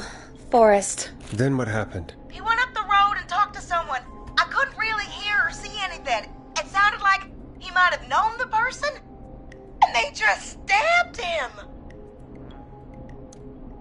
Casey, was he talking to a woman? I don't know. They had a mask and wore all black. That's all I know. Please, we need help here. I'll get you help, but I need to know. Where did the masked person go? They left him to bleed out. I waited until they were gone, then dragged him into the garage and called 911. Wait, why didn't she make sure he was dead? I don't know. I think I heard them say something like, "It's not so funny now, is it?" Before they left, but... Please, he needs to get to the hospital. I can't drive, so we need an ambulance. Forrest, the ambulance was destroyed in the explosion at the gas station. You should get all the info you can. Can you tell us where your friend was stabbed? They stabbed him in the stomach, and then stabbed him again in his leg when he was on the ground, and it's... Oh, the knife is still there in his leg. What's your friend's name, Casey? It's Jason Parker. We'll be right back. Peggy, patch us through to the hospital. On it. Phoning St. Gabriel's now. Switch to line 2. Hello, St. Gabriel's Hospital. How can I help you? Hi, this is Forrest Nash from 189.16. We have a stab victim at 25 Nancy Drive named Jason Parker. He's been stabbed in the stomach and the leg. He's bleeding heavily. Oh, God, I'm sorry. But the ambulance is Well, you know.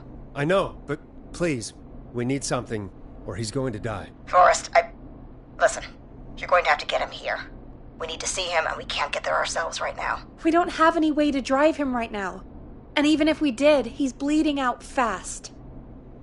Alright, listen. We need to buy him time to get here. That means stopping the blood first, and then finding someone to stabilize him. To stabilize him, you really need someone with first aid training. Do either of you have any? No. Me neither. Damn it. I'm really sorry about this, but I have other patients who can't wait. All I can do is talk you through the procedure as quick as I can, and then leave the rest to you. You think you can handle that? Hit me. I'm sure we can handle it.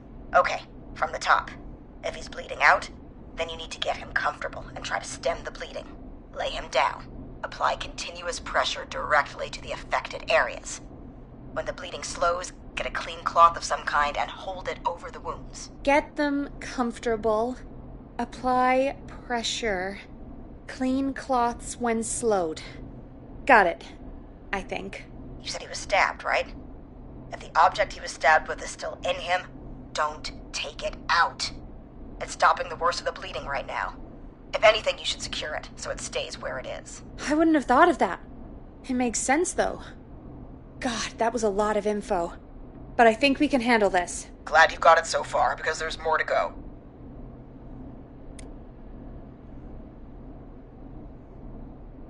I'm still with you, Doc. What else do we need to know? If he's lost a lot of blood, he may enter shock. If he does, act fast. If you applied a cloth and it's bleeding through, don't remove it. Just apply another on top of it. If it's safe, elevate his legs to get blood circulating to his vital organs. Try to keep him warm. Get him to rest and reassure him. We need the patient to stay calm. All right, don't replace bandages, elevate his legs, keep him warm and calm. This is a lot. I'm really sorry. That's as much as I can give you right now. Try to stop the bleeding, find someone to get him stabilized, and get him here as quick as you can. Good luck. All right, Forrest. Casey's still on line 1. Hello? Hello? Forrest, are you there? Hi, Casey. I'm here. How are you doing? I need help! I've been putting pressure on his stomach wound since you left, but he's still bleeding. I don't know what to do. That's good, Casey. The nurse said to do that. What about the knife in his leg? It's gotta be hell. Should I pull it out? No, don't touch the knife. The bleeding will get worse if you pull it out. Are you sure? I'm sorry. I'm gonna stop making suggestions. No, don't worry, Casey. We're a team here. We're all going to get Jason through this. Casey, is his leg wound bleeding right now? I hate looking at that knife. Yeah, it's bleeding. His stomach is worse, though. I think we need to secure the knife so it doesn't move around. Do you have anything you can tie around it? Yeah. There's some laundry piled up on top of the dryer, some cloths on the hood of the car, and what else? I guess I've got my jacket.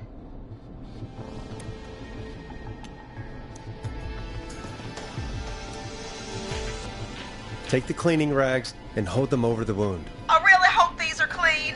Here we go. I'm sorry, Jason. It's secure. I'm putting pressure on his stomach again. Oh, I'm starting to think we might make it. Forrest, can I have a word? Casey, I'm going to have a quick word with Peggy. Keep putting that pressure on and let us know when the bleeding is under control. You're doing great. But what if something happens? We'll still be here. Just shout if you need anything, and we'll be there. I promise. Okay. I'll wait. Jason, please be okay. What's up, Peggy? We can't stay on the line with her all night. Dawn is still out there. What if other people need us? You're right. She's probably on her way to her next target right now. Exactly. And you heard the nurse. We need someone there with training who can stabilize him. He's got to get to the hospital somehow.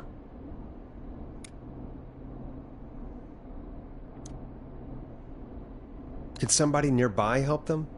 Maybe drive them to the hospital? You know, that's exactly what I was wondering. Do you have anybody in mind? I might.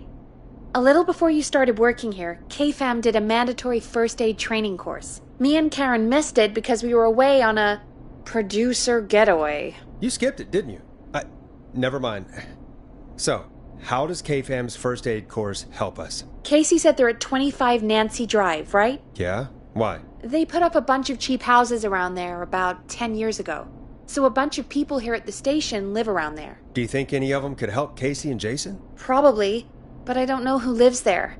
And since I missed the training day, I don't know who knows first aid. Could you call them and ask? I don't know everybody's numbers. I've only ever called Karen. Everybody's personnel info is probably in Reggie's office. Got it. I'll look through their files in Reggie's office. It's a life or death situation. I'm sure they won't mind. Right. But there are a couple of problems with that. Go on. It's sensitive information, so Reggie probably locked it in his safe. Great. Do you have any idea what the combo for the safe could be? Not a clue. Reggie's a serial note-taker, though. Maybe something in his office will give it away. Right. There is something else. I'm not gonna like this, am I? Have you ever heard, the future is floppy? Peggy, what the hell are you talking about? I'm talking about floppy disks. Floppy disks are like these futuristic things that have information on them. You put them in a computer and they do something. Peggy, I know what a floppy disk is. Anyway, Reggie decided that the future is floppy and started phasing out our physical records and replacing them with these floppy disks. I imagine it's the same for our personnel files. That's good to know. Since we haven't heard anything from Casey, I'm guessing Jason's okay for now. I'll check out Reggie's office and see what I can find. You'll need a key for that. I'll just slide it under my door now. Thanks, Peggy. I just have to look around. The world-famous annual Gallows Creek I'll patch my mic down to the office so you'll hear me over the intercom. We got it all out on Giblet Field. We got the Little Miss Harvest pageant, Princess Harvest pageant, Harvest Queen pageant, cotton candy, corn dogs, cornhole.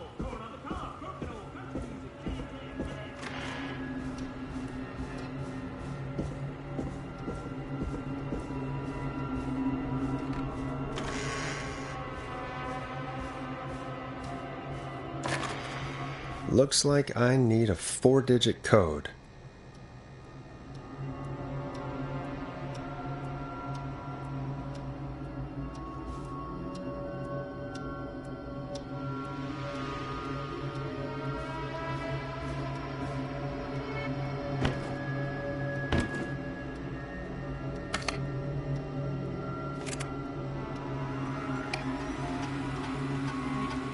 Could this be it?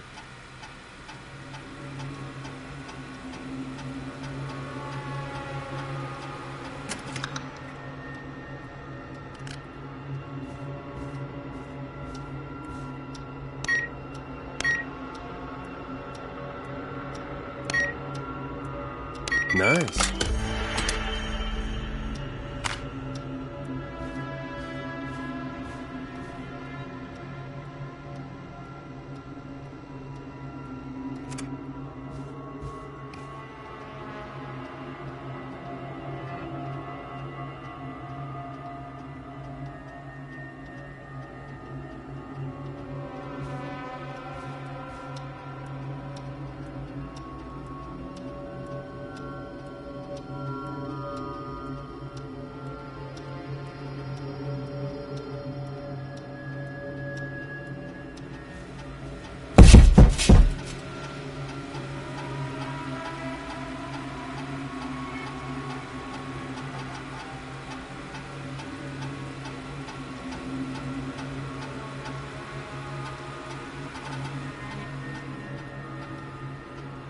Hey, Peggy, you there? Yeah, I'm here.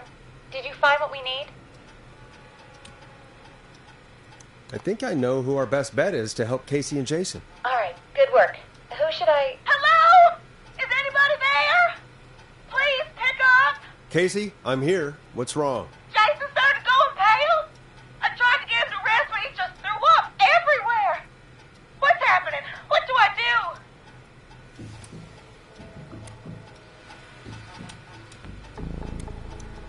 God, it sounds like he's going into shock. Casey, just stay calm. It's going to be okay. But the bleeding seemed to slow down. Did I mess up? Jason, I'm sorry. Casey, calm down. You've done everything right. I need you to listen to me, okay? For Jason. What did the nurse say to do about shock? Casey, I need you to elevate Jason's legs. We need to get the blood flowing to his vital organs. Got it. Jason, stay with me. I'm just gonna move you. This might hurt. Okay. I propped his legs up on some boxes. I'm looking at my notes. We need to get Jason as warm and comfortable as possible. Do you have anything you could use nearby, Casey? Yeah. I still have some laundry next to me. I'll wrap him in some blankets. Just give me a second. Sorry. Jason's bleeding through his bandages. Should I get him new ones? Or... Oh, God. Don't remove the bandage. Apply another one on top of it. Do you still have something you can use? I've used the rest of the laundry to keep him warm, so... I'll use my jacket. I can always get a new one.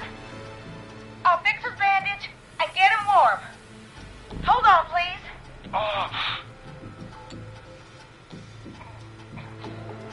Sorry. I'm done. You're gonna be okay, Jason. Just relax now, okay? Oh, he's scared. He's not doing well. Is he gonna... Casey, I need you to be strong for Jason. Sit with him and reassure him that everything's going to be okay. Okay? Okay. But please, I can't give him what he needs. Please send help.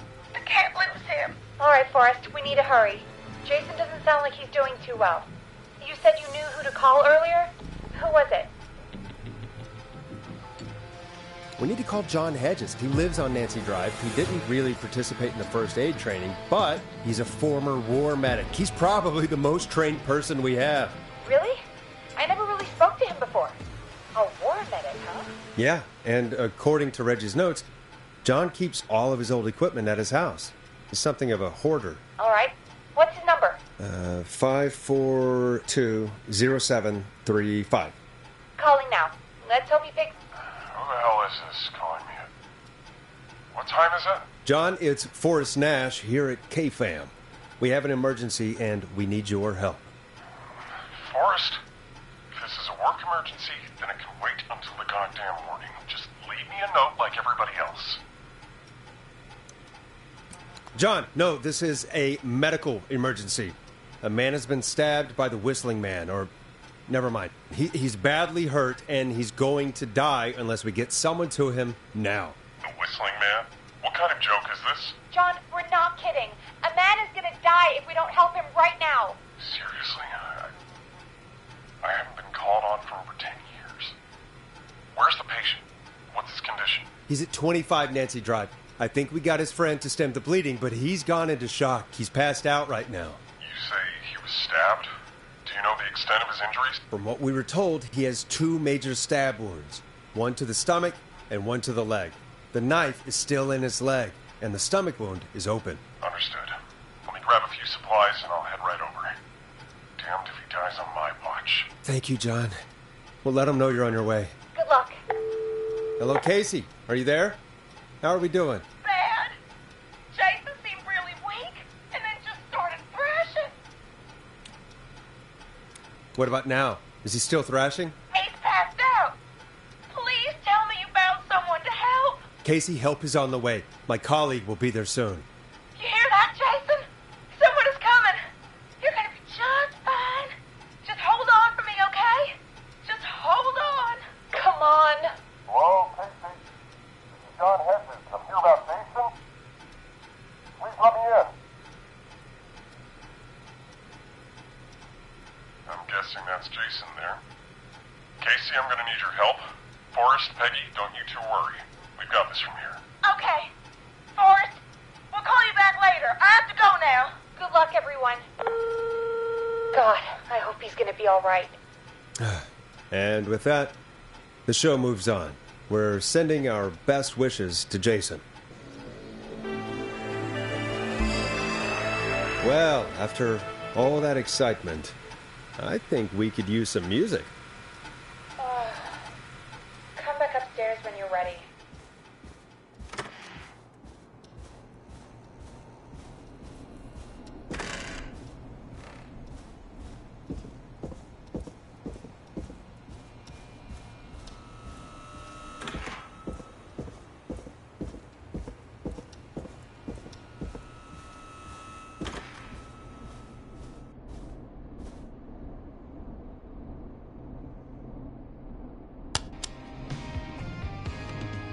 Here comes one of my favorites. It's getting pretty late. This might be your last break for the night, so try to enjoy it. Give me a buzz when you want to go back on air. Let's roll. You got it. We've got another call coming through, too. Okay, Forrest, shut the music off. Welcome back to 189.16, The Scream.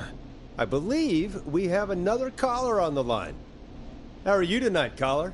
Forrest, it's me, Roller Ricky. Oh, and Maxie's here too.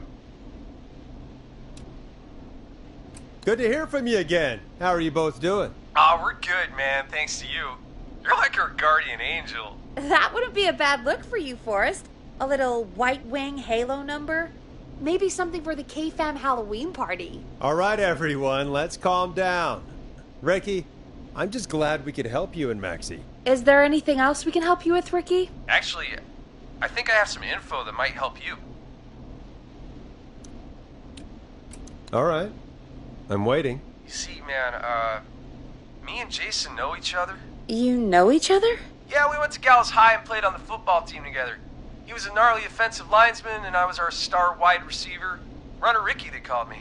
All right, and what does that have to do with tonight? Well, because George, the guy who drowned, he was on our team too. Keep talking. What happened? We had our first team party on the night he drowned. He seemed like such a good dude. Ricky, were you there when George drowned? No, man. Once the party turned, I beat feet out of there.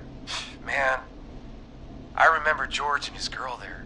There was a whole lot of love, man. I could see it, you know?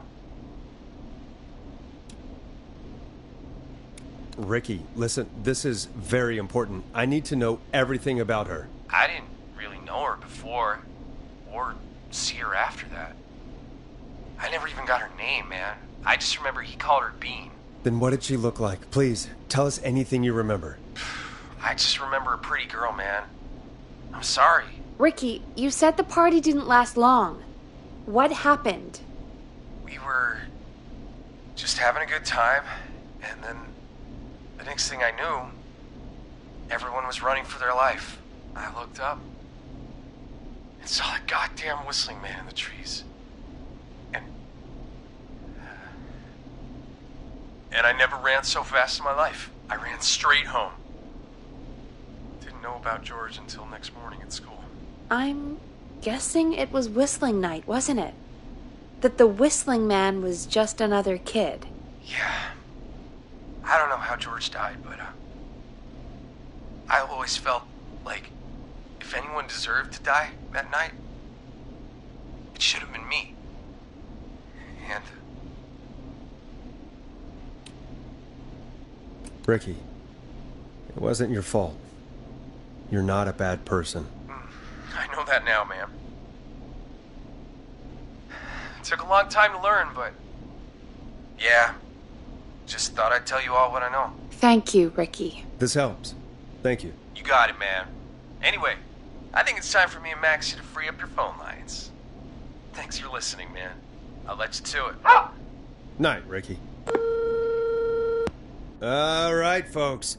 Looks like we got a new lead in the case. If anyone has any info about this mysterious being, please call in. If she was George's girlfriend back then, she's probably in her mid to late 30s now.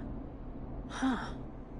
Oh, we have another call coming in, but hang on. What's up, Peggy?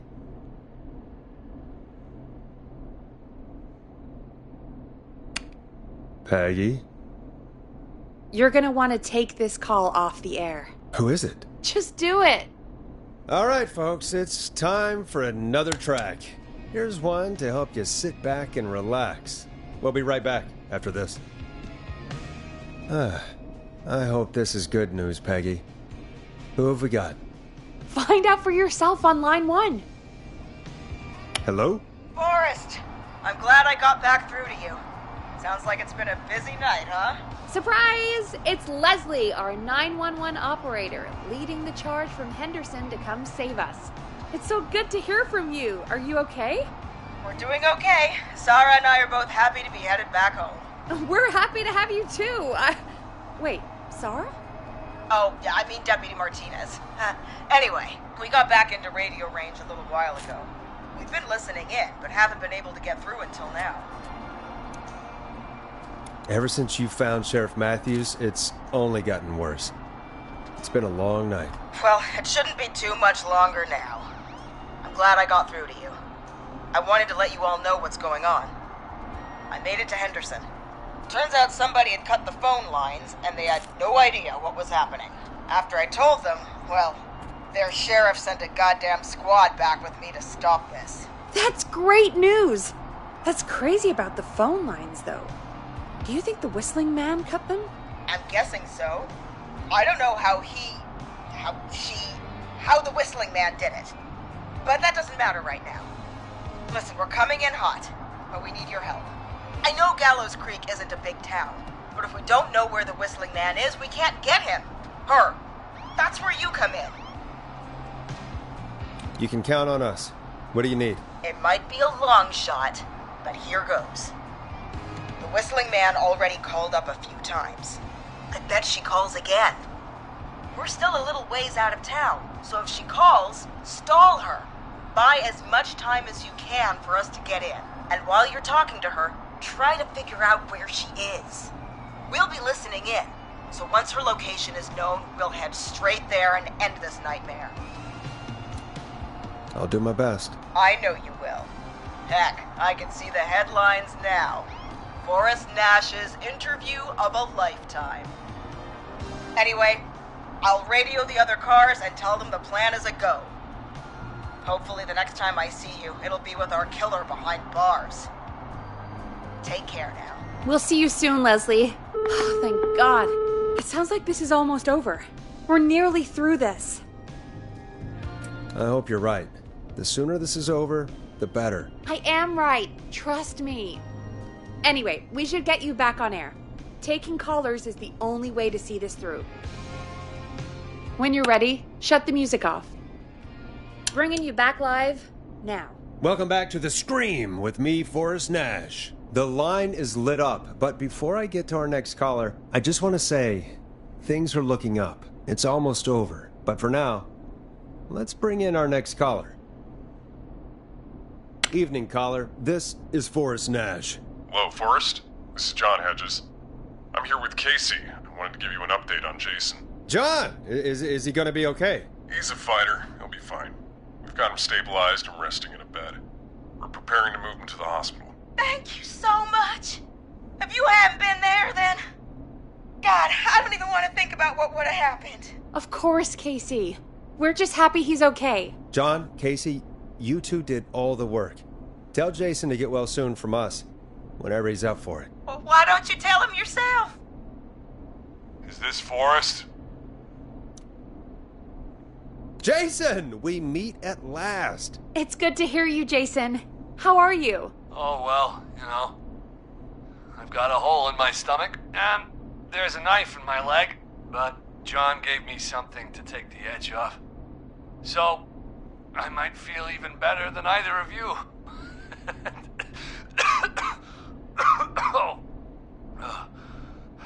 Take it easy until you get to St. Gabriel's. I will. But, before that, I needed to call you. I'm guessing the Whistling Man is still out there? Yes, the Whistling Man's still out there. Why do you ask? You know something about the Whistling Man, don't you? Yeah, I do. Can we talk about what happened earlier? Go for it. We spoke to Roller Ricky not long after you were attacked. You spoke to Ricky? Is he alright? He is now. I mean, he was attacked earlier, but this call came after. Hey, guys, I'm really sorry, but there's a call on the other line. I just need to make sure we don't have another situation brewing. You fill Jason in on what happened. I'll be right back. Sure, Peggy. Sorry, Jason, where was I? Yep. Ricky's fine. You don't need to worry about him. That's a relief. He told us about George. Sounds like everything's finally coming out now. It's been tough to hold it all in. Sounds like you've been holding back about something awful, Jason. I'm part of the reason my best friend is dead, Forrest. And the few who knew about it said if I ever said anything, I'd find myself in jail. For a long time. It was hell. Then the town just moved on. Like he'd never existed. What happened that night? I went along with the stupid prank, that's what.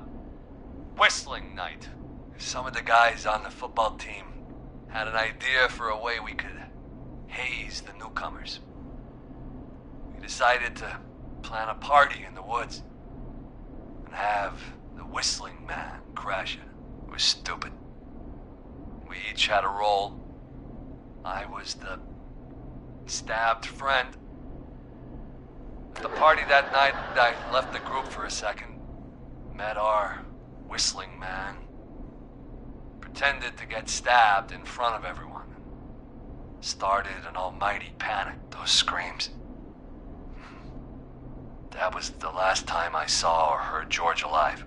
How did George die, Jason? I don't know. I was playing dead. But when I heard her scream... Ricky mentioned a girl named Bean.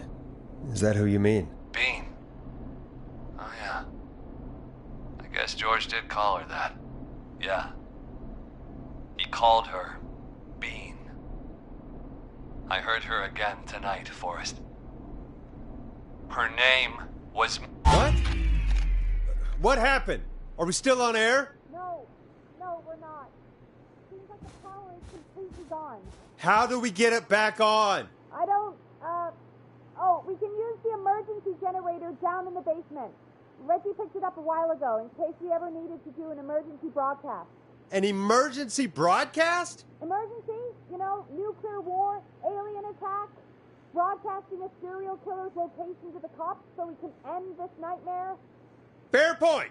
It's in the storage area, in the far back corner, up on the wall. You might have spotted it earlier when you were digging around for all those tapes. It'll have a big red button. Just press that. I'll see you when you're back.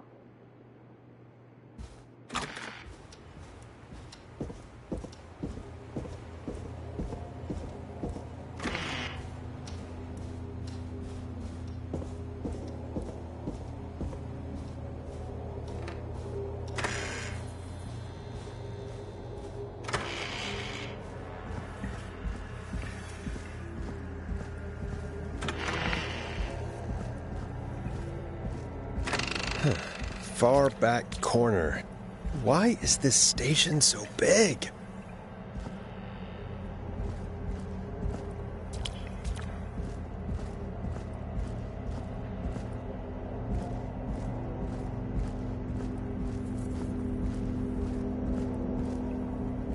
That must be it.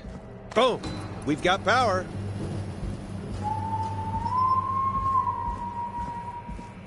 The Whistling Man. I need to warn Peggy.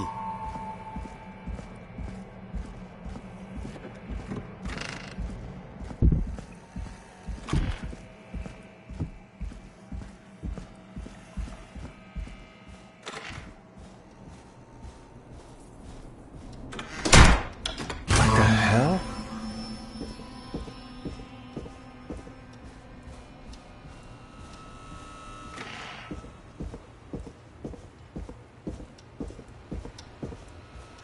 Oh, no. Peggy! Where'd you go?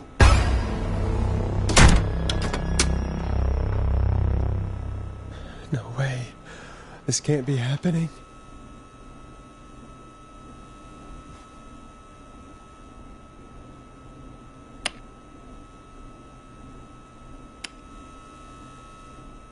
A call.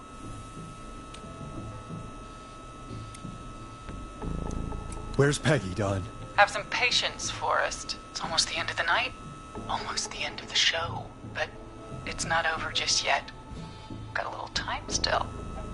So let's make the most of it.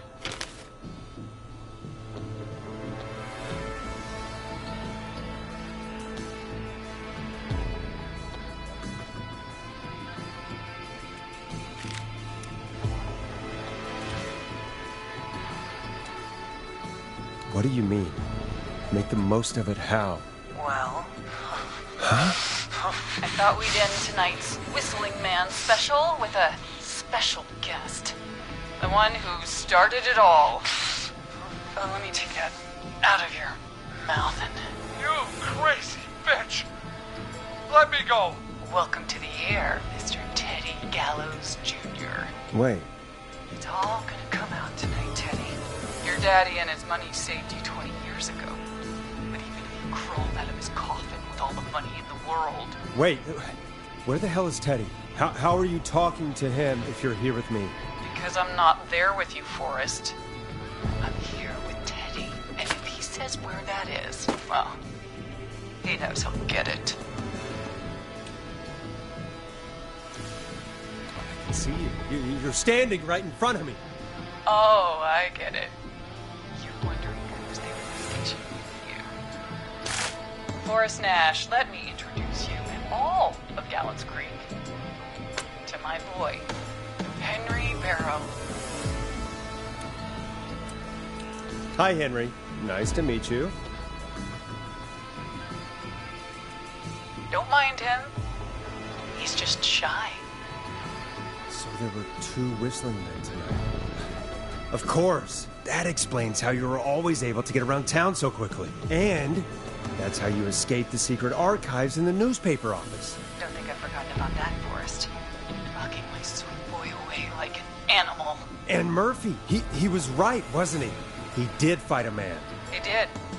I taught my boy to never run away from a fight. Hang on. Did you say Barrow? Then are you... Let me just get this mask off. Damn uncomfortable thing. No wonder Mooney went crazy wearing this. There we go. Marie Campbell? George's old girl. Oh, well, it sure has been years since I last saw. Oh, God damn it.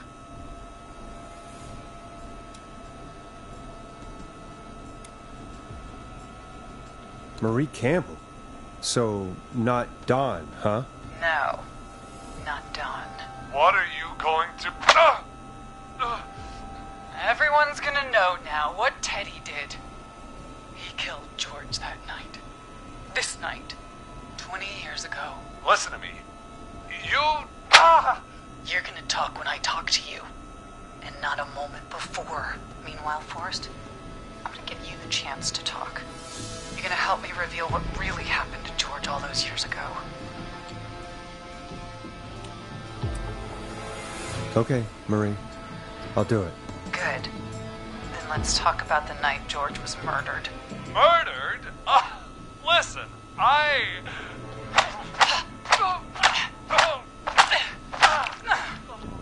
said you speak when you're spoken to. Now, I know you've done some good work tonight in piecing together what happened to George 20 years ago, and that's why I want you to interview us. Interview you? All right. I can do that. Thank you. I want you to help me and Teddy tell the story, Forrest. Do a good job. And hell, you might be the only one to leave here alive.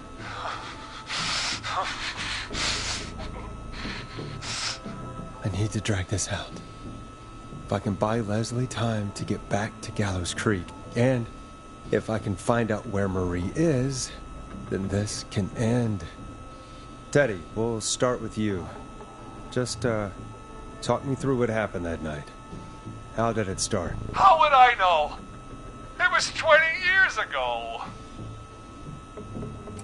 Do you want to die, Teddy? Because if you don't start talking...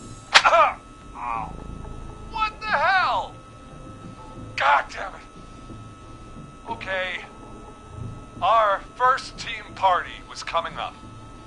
saw the date it was scheduled for, I had an idea for a way we could prank the new guys.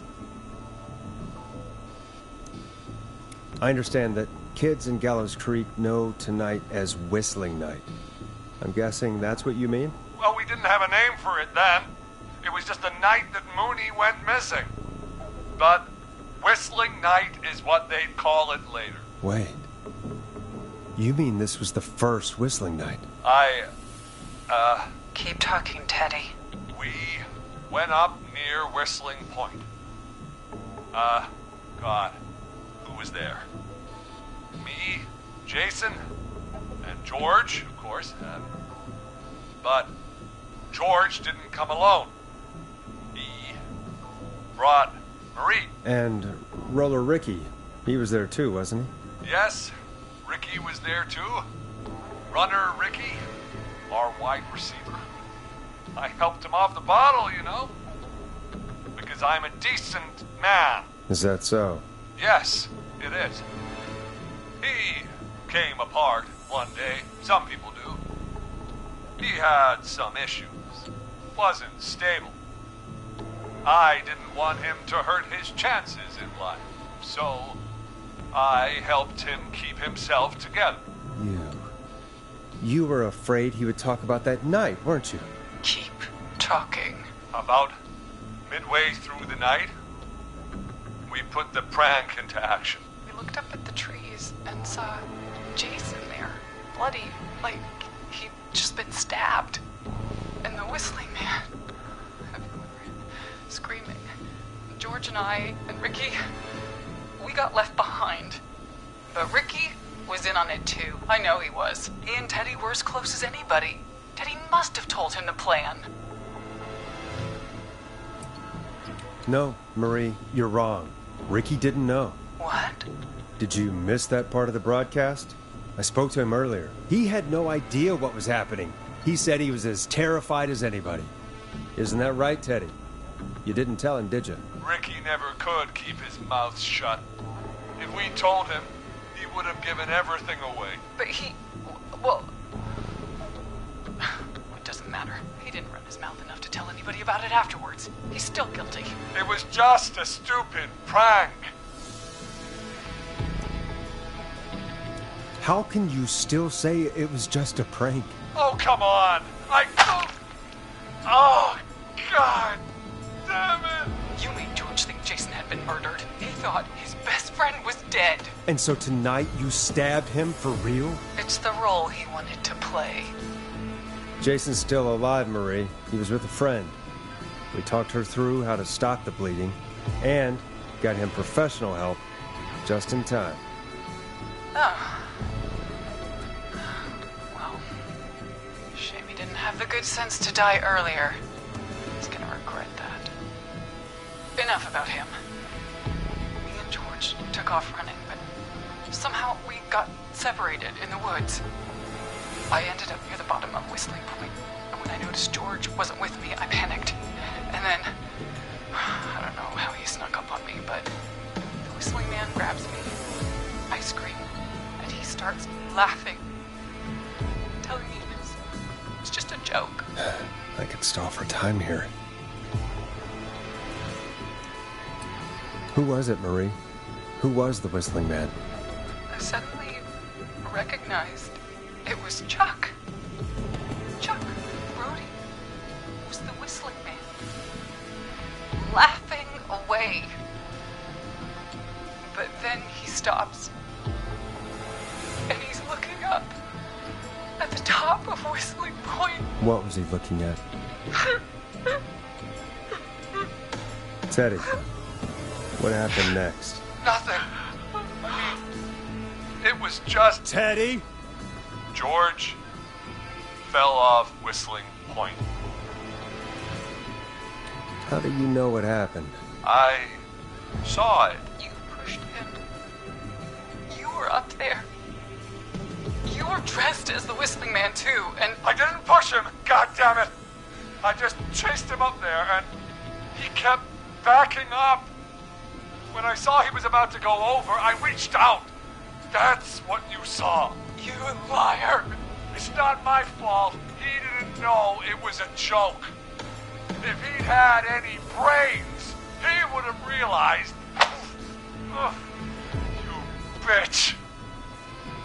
No one's going to believe this. After all you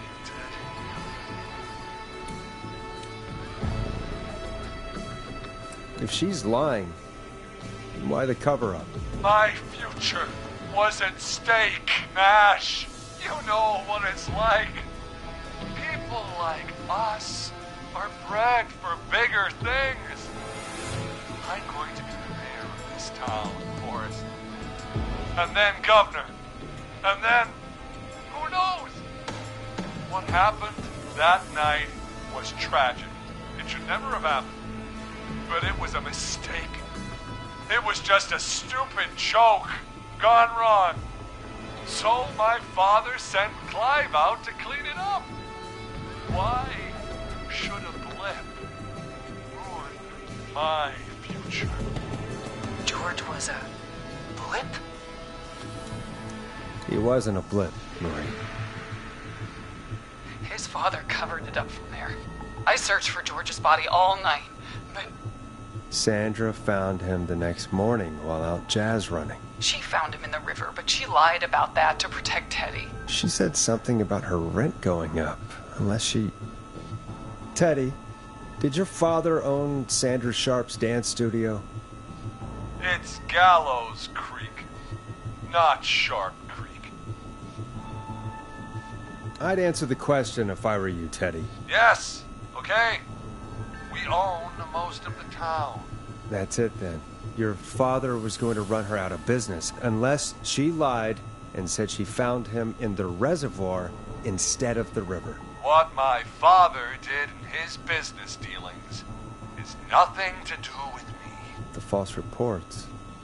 That's why you killed Sheriff Matthews, too, isn't it, Maria? Not just to get him out of the way, but... Everyone was in on it, Forrest. Even the coroner wrote a fake report. Said George was drinking, that he just got himself into trouble, and... I saw. I'm sorry. For all it's worth, Virginia didn't have much of a choice. She had a sick sister whose treatments she couldn't afford. She played along with the gallows to save her sister's life. And her own. Even still, she should have told the truth. I did my part. I tried everything I could think of. I even went to the newspaper, but no. That coward killed the story. We'll take care of Maurice Russell later.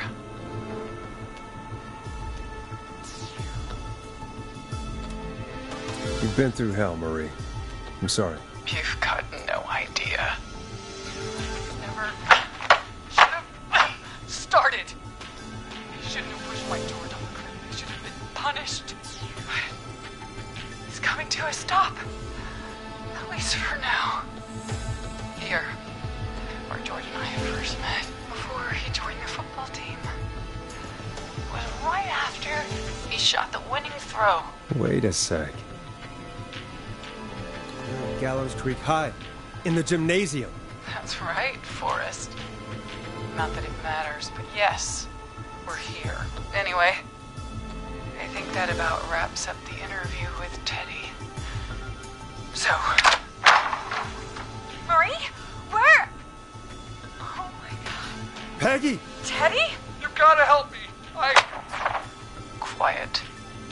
You'll talk more later. Now I have to talk to someone who mattered more than you ever did. Peggy. It's been so long since I've seen your face. I worried you wouldn't come. Marie! Oh my god. I thought you... And here I was, thinking you'd forgot me. I'd never forget my own sister. Will someone please explain to me what's happening? Wanna explain, Peggy?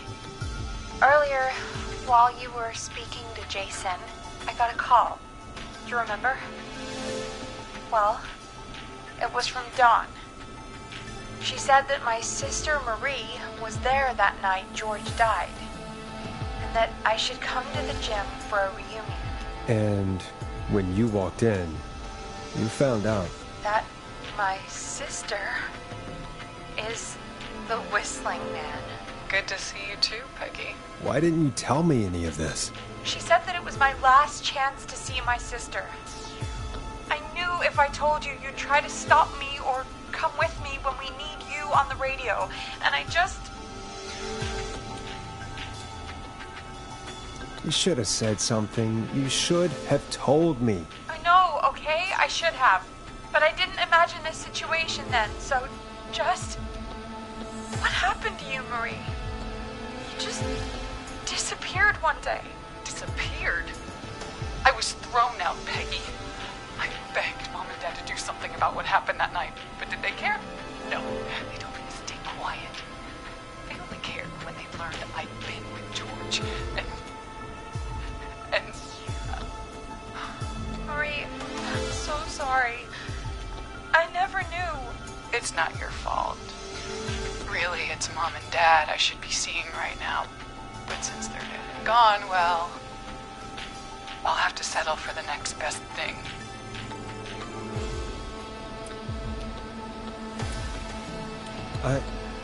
Wait. Is that why you went after that kid in the maze? Eugene Stein? Because his parents? That's right. Eugene's parents were there that night, too. They got themselves killed in a bus accident. And since only their child was left... Marie, please. Mom and Dad are gone, Peggy. Besides, you forgot me. Just like the rest. You forgot. Marie, Peggy never forgot about you. Keep your mouth shut. She kept a card from you. She kept it here on her desk. What card? The card you made me for my 8th birthday. What does it say then? Happy birthday, Peg. Now you're great and 8. Love, M. Henderson police! Freeze! No! Henry! Get out of there! Ah! Peggy! We have 2 wounded, and we're in pursuit of the suspect. Henderson police! Freeze! Forrest! Leslie, how's Peggy? She's been cut pretty bad, but we're here now. I'll be okay. God, Marie! Hey, Zara! I need you to look after Peggy. She needs help. Now, we got here just in the nick of time. Where's Marie? She bolted right as we got here. The police are right on her heels. It won't be long now. It's over, Forrest. Well, folks, it was a long night, but we made it through together.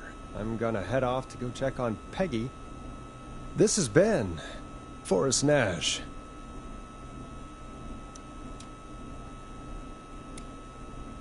And it's been a scream.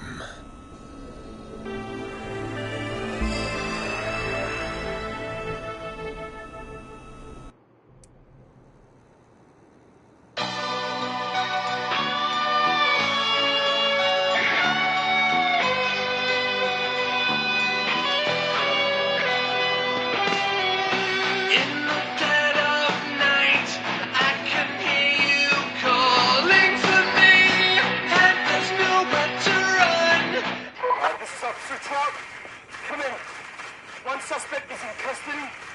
We've trailed the other suspect into the nearby woods.